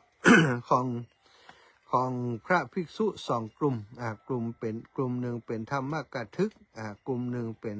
พระวินัยเก่งวินัยอีกกลุ่มหนึ่งนี่เก่งในเรื่องของการสอนธรรมแต่ถ้าสอนธรรมก็มีลูกศิษย์ลูกหาเยอะที่สอนทรงจำวินัยดีก็มีลูกศิษย์ลูกหาเยอะสมัยก่อนนี้เปิ่นทรงจำเปิ่นท่องเอาท่องสูตรต่างๆท่องอภิธรรมท่องวินัยเนี่ยก็มีอาจารย์ที่เป็นตัวตั้งเป็นตัวตั้งตัวตีสอนลูกศิษย์ลูกหาในสองด้านนี้นะอยู่ในสำนักเดียวกันนะแต่ว่าแยกเป็นสองคณะคณะหนึ่งก็ศึกษาเรื่องนี้คณะหนึ่งก็ศึกษาเหล่านี้ใจสิ่งที่เป็นสาธารณะร่วมกันห้องน้ำก็ดีหอฉันก็ดีอย่างต่างๆก็ใจร่วมกันอยู่ปรากฏว่าหัวหน้านะท่านธรรมะพระธรรมกถึกเข้าไปห้องน้ำก็เสร็จธุระแล้วก็ชำระเรียบร้อยแล้วเนาะก็ออกมาพระวินัยทรก็หัวหน้าเก้าอีกคณะหนึ่งก็เข้าไปห้องน้ำห้องเดียวกันนั่นน่ะตัวคนนั้นออกคนนี้เข้าไปก็ไปหันใส่ก๊อกน้ำเหลือน้ำอยู่น้อยหนึ่งก๊อกน้ำตีท่านธรรมกถึกเอาลาดเอาอย่างต่างๆเนี่ยแล้วบ่อยากให้มันหมดเหลือไว้น้อยหนึ่ง พระวินัยทรก็ถามว่าอาจารย์ตะกี้อาจารย์เข้าห้องน้ำนี่แม่นอาจารย์ลืมตั้งน้ำทิ้งน้ำไว้กะล่ะเหลือน้อยละผมทิ้งไว้กะขอโทษครับมันเป็นอย่างอาจารย์ถ้าอาจารย์หู้ตัวขอโทษอย่างอีกก็มีความผิดอย่างครับพระธรรมกถึกก็ไปจะทำอะไรคิดอย่างไปเลยพระวินัยทรเข้าห้องน้ำไปแล้วก็ไปจมในห้องน้ำตัวเจ้าตัวนี้อวดเก่งอวดดีว่าสอนธรรมเก่งลูกศิษย์ลูกหาเยอะนะแล้วบอกหู้วินัยเลยนี่ตั้งน้ำทิ้งไว้ออกจากห้องน้ำไปแล้วไปให้ลูกศิษย์ฟังใช่ไหมลูกศิษย์ฟังแล้วก็ไปกับลูกศิษย์อีกฝ่ายได้ยินว่าอาจารย์ของเธออย่างอีกาว่าจะเอาล่ะกรรมนี้ว่ากันไปมากลายเป็นความทะเลาะเบาะแว้งกันตึงศรัทธาตึงพระสงฆ์แบ่งเป็นสองกลุ่มศรัทธาก็แบ่งกันเป็นสองกลุ่มนะด่ากันว่ากันเก่งแต่วินัยนะแล้วก็บอกเก่งธรรมเก่งวินัยบอกว่าเฮาผิดแล้วมาหาว่าเฮาผิดขอโทษแล้วมีอย่างแล้วทำไมต้องไปคนอื่นนี่แล้วหมอที่วินัยก็บอกว่าเป็นพระมหาเถระสอนธรรมเสียเปล่าแต่บ่มีความหู้วินัยบ่ระมัดระวังบ่สำรวมเลยใจมันได้เนี่ยทะเลาะกันอยู่อย่างอีพระพุทธเจ้าทราบข่าวก็มาตัดเรื่องนี้ตัดเรื่องความสามัคคีนี่ให้ฟังก็ปรากฏว่าบ่ฟังบ่สนใจพิษหัวกันอยู่หั่นพระพุทธเจ้าก็ตามสบายถ้าจะพิษหัวกันอย่างอีก็ปล่อยไปเฮาบ่สนใจและตั้งแต่นี้ไปถือว่าบ่มีเฮาอยู่ก็เพราะพระพุทธเจ้าไปอยู่ในป่า อยู่ในป่ากับจ้างกับลิงพอพระพุทธเจ้าบ่อยู่เขาก็ถามกันว่าทำไมพระพุทธเจ้าอยู่เขาก็บอกว่าพระพุทธเจ้าบ่ม่วนใจที่จะอยู่กับภิกษุสงฆ์สาวกที่แตกแยกกันพระองค์จึงปลีกวิเวกไปเจ้าบ้านเจ้าเมืองทั้งหลายตึงฝ่ายใดก็ตามพอได้ข่าวว่าภิกษุเหล่านั้นทำให้พระพุทธเจ้าหนีหลายคนก็เกลียดหลายคนก็มาเข้าใจว่าการทะเลาะเบาะแว้งกันจากเรื่องเล็กน้อยทำไมเป็นสงฆ์เป็นพระแล้วบ่ฮู้จัก ในการที่จะล้อมชอมปลองดองกันแล้วทำไปป้อมฟังพระพุทธเจ้าแหมเจ้าบ้านเจ้าเมืองประท้วงสถาบ่ใส่บาตรปัดเต้ามาอายเดือดร้อนกะ บินทบาทมันได้กินตึงบ้านตึงเมียงไผ่มันใส่บาทนึงอยู่ด้วยความเดือดร้อนอยู่ด้วยความลำบากเน็ตก่อนะกรรมนี้จนสุดท้ายผู้ใดเจ้าจำพรรษาอยู่ในป่า3 เดือน สังฆมณฑลเดือดร้อนศรัทธาสาธุชนบัดใส่บาทคว่ำบาทหมู่มันได้กินมันหิวเนาะ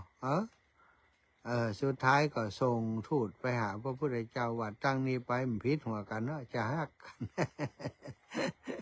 พระพุทธเจ้าก็กลับมาอยู่ด้วยคณะส่งต่อนิสทาอีปอยอีแม่ทั้งหลายความสามัคคีนี้เป็นเรื่องสำคัญเป็นเรื่องใหญ่ที่จะทำให้เราสังคมของเราอยู่เย็นเป็นสุขอยู่ร่วมกันอย่างมีความสุขสงบเนาะ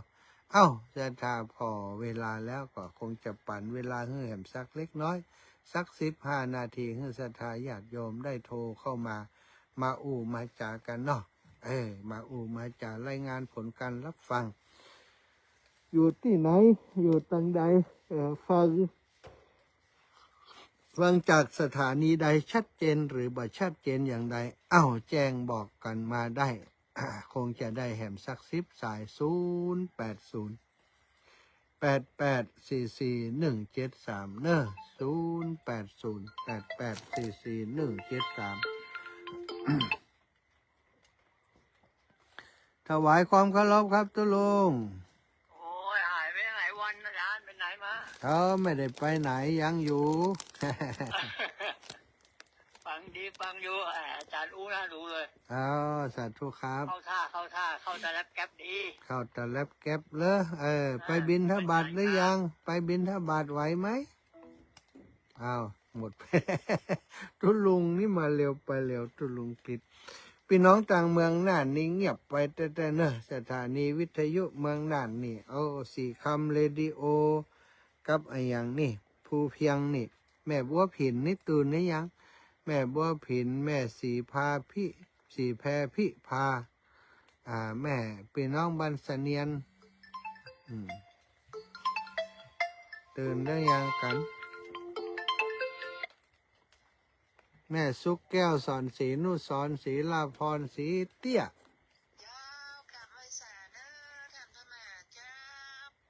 แม่สุกเกี้ยวศิลพรสิทธิมันห้องหลับปุ่นเนอะฟังจะขึ้น98.75วัดห้วยตองซักเจนไปเลยเด้อเจ้าเด้อถ้าเราบอกแหวงนี่มันมาดีเนาะดีตึงเปิ่นตึงหมูตึงม้วนเนาะแม่นแล้วเจ้าอยู่หน่อยคือกลมเกลียวกันขึ้นนิดพายน้อยขึ้นสีขาวต้องรักกันเนาะเจ้าแม่ชุกเกี้ยวไปผ่านิ้วในถุงน้ำดีมาพักพื้นอยู่บ้านนะเจ้าได้เดี๋ยวจะมีโอกาสจะไปแอวหาเนอะหายก็เป็นช่วงที่ว่าได้โทรนะมาเดี๋ยวนี้ดีแล้วเอาสบายแล้วเด้อดีแล้วจะเอาปฏิทินไปส่งให้ตัวเจ้าเข้ามาเลยเข้ามาวันใดก็เอ่ยเด้อเจ้าอีแม่เจ้ากลับไหว้สาเด้อสาธุเจ้าสาวโถกหัวช้างเด็กหญิงบัวไขฟังอยู่เน้อจานเด้อห่มผ้าลุ่มปุ่มหนาวเนาะมาเมื่อใดก็บอกนะมาวันนี้กลับลำปางแล้วใช่ถ้ามาบินธบาตนะแน่อาจจะวันพุธสัตุเนอเจ้าเจริญพรแม่ทองสุขสีที่นิวปีน้องบ้านนาดงใต้เจ้าไว้สาเจ้าฟังอยู่ชัดเจนดีก็หาเจ้าชัดเจนดีเจ้าหนาวก็บ้านหนาวเจ้าหนาวกับเจ้าเต่ากันนะเนาะตั้งเพศก็สีหนาวอ้อยส้อยนะแม่หนาวเจ้าเนี่ยใครนอนใครกลับเป็นมุดชลีทำเท่าเดียวจะสวดมนต์ทำไรสาธุนะแม่เจ้าฟังอยู่ถึงวันนะเจ้าบอกไปเอวตังทำหลวงนั่นน่ะไม่ได้ไปสกามลูก อันบัดได้อยู่ จำเป็นอย่างสัตว์ทุเจ้า เอ้าเจริญพรแม่ฟองจันทร์ เจ้าก็รักษาเจ้า แม่ฟองจันทร์พี่น้องด้อย เสียงมันหายไปเป็นช่วง มันจะหายไปไหนฮะมันติดเก้าหม่องอีแม่ฟันเก้าหม่องออกเห็นปะฮะเก้าหม่องหน้าบ้านนั่นน่ะเจ้าตรงนี้หนูมองนะ มันติดสายไฟฟ้าบนบ้านนั่นก้าเนาะ เจ้า สัตว์สู้เจ้าแม่ เจ้า เจริญป้อนแม่ย่ามอมแม่ย่ามอมอินแก้วตันวง เจ้าไหว้สาเจ้าอันแม่ตื่นแม่ไม่เปิดจับพอดีว่ะ จับพอดีถ้ามันเปิดมันจับอี เจ้า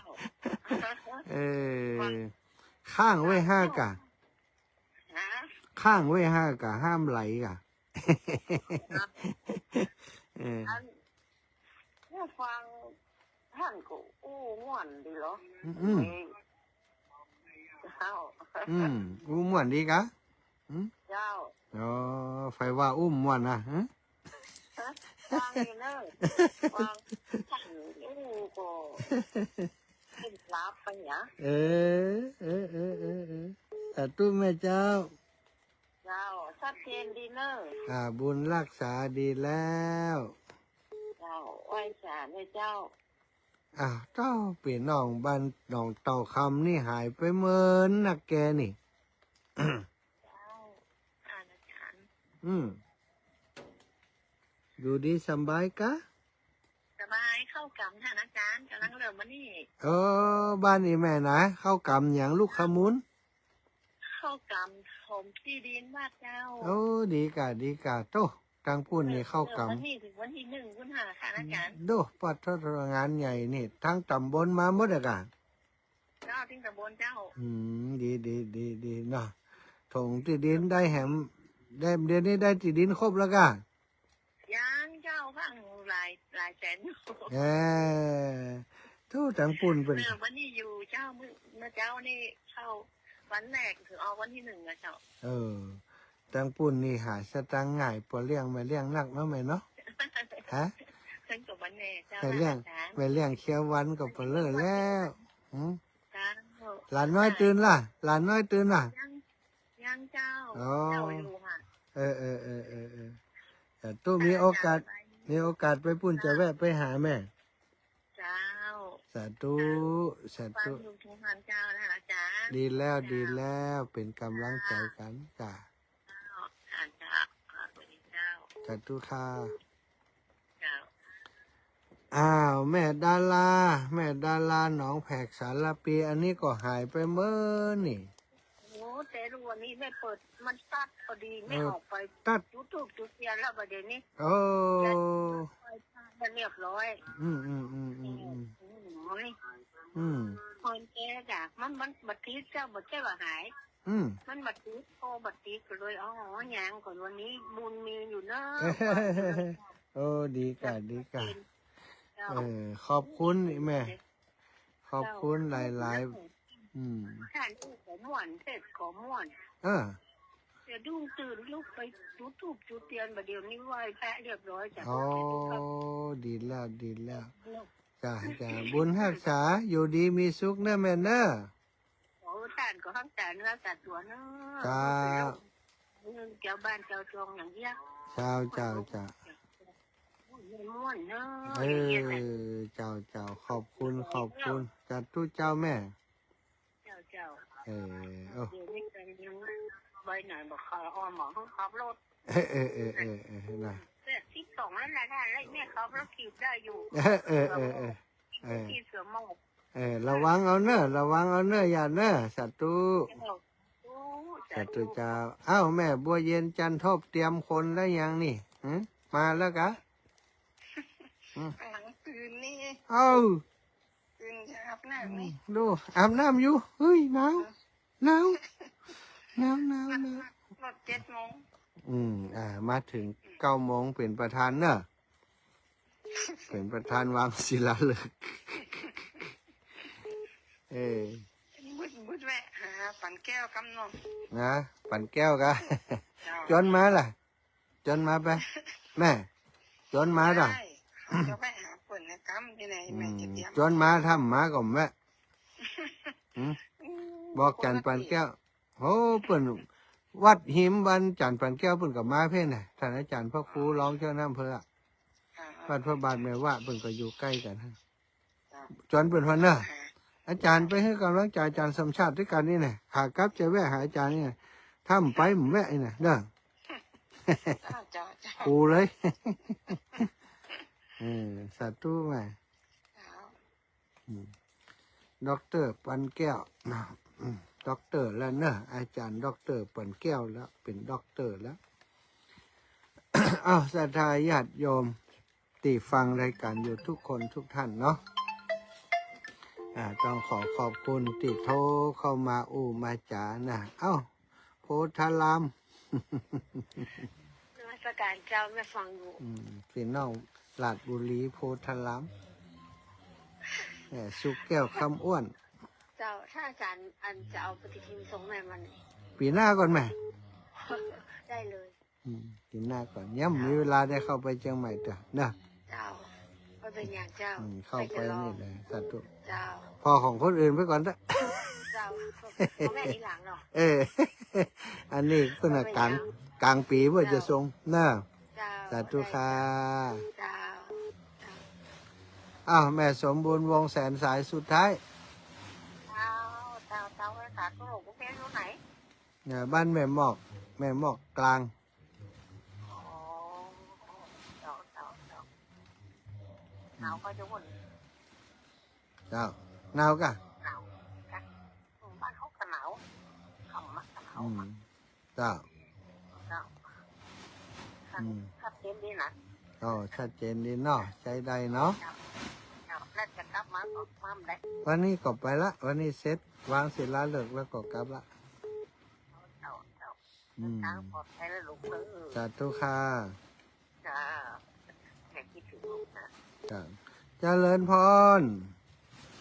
รักจากคุณเจ้า เจ้าจากทางใด ดีไม่ครัวเจ้า โอ้สาวจะดีแบบว่าไปเดินทุดงค์ซะแล้วป้ากันก็นี่ใช่บาทก็ ไปที่ฟังแม่ไปไหนไปได้ อ๋อ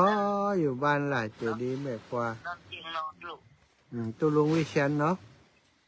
เจ้าลูกเตียนเจ้าในหูข่าวลูกไม่อยู่หลายวัดตึงเงินออกนี่เป็นไรลูก อ๋อเหรอจะดีแบบว่า รู้โทรหาลูกมันแต่มันหมดตีลูก เจ้าแม่เจ้าได้ยินเสียงลูกมันจะดีใจละ โอ้ดีใจละโอ้ขอบคุณนะสาธุสาธุบุญหักษา ไม่เอาเป็นทูกเป็นท่าเป็นพระเจ้าพระรามนะมันเป็นที่พึ่งลูก ดีแล้วแม่ดีละเนาะ เจ้า สาธุบุญหักษาแม่เจ้า เจ้าลูกเจ้า โอ้สาธุเจดีย์แม่ครัวเนาะฟังทางนี้เจ้านะวันที่3 ที่ 4นะไปจะไปนะเมืองฝางเนี่ยสถานไปวางศิลาฤกษ์สร้างเจดีย์นะครอบองค์ใหม่ครอบองค์เดิมที่บ้านห้วยงูในนะวัดโสพนารามศรัทธาญาติโยมอีปอยอีแม่ทั้งหลายพี่น้องเมืองฝั่งปะกันปุ้นบุญหักษาอยู่ดีมีสุขอายุมันขวัญยืนเด้อจัตตารโอธรรมาวทันติอายุวันโนสุขังภะลัง นี่วันนี้ผมติดไฟตก เ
ลิศเลยค่ะ ดูสิเลิศไหม สวัสดีค่ะ ชื่อกิฟต์นะคะ วันนี้นะคะ ยกคิ้วฟิกไทยกับคุณหมอเต่าครบ3 เดือนแล้วค่ะ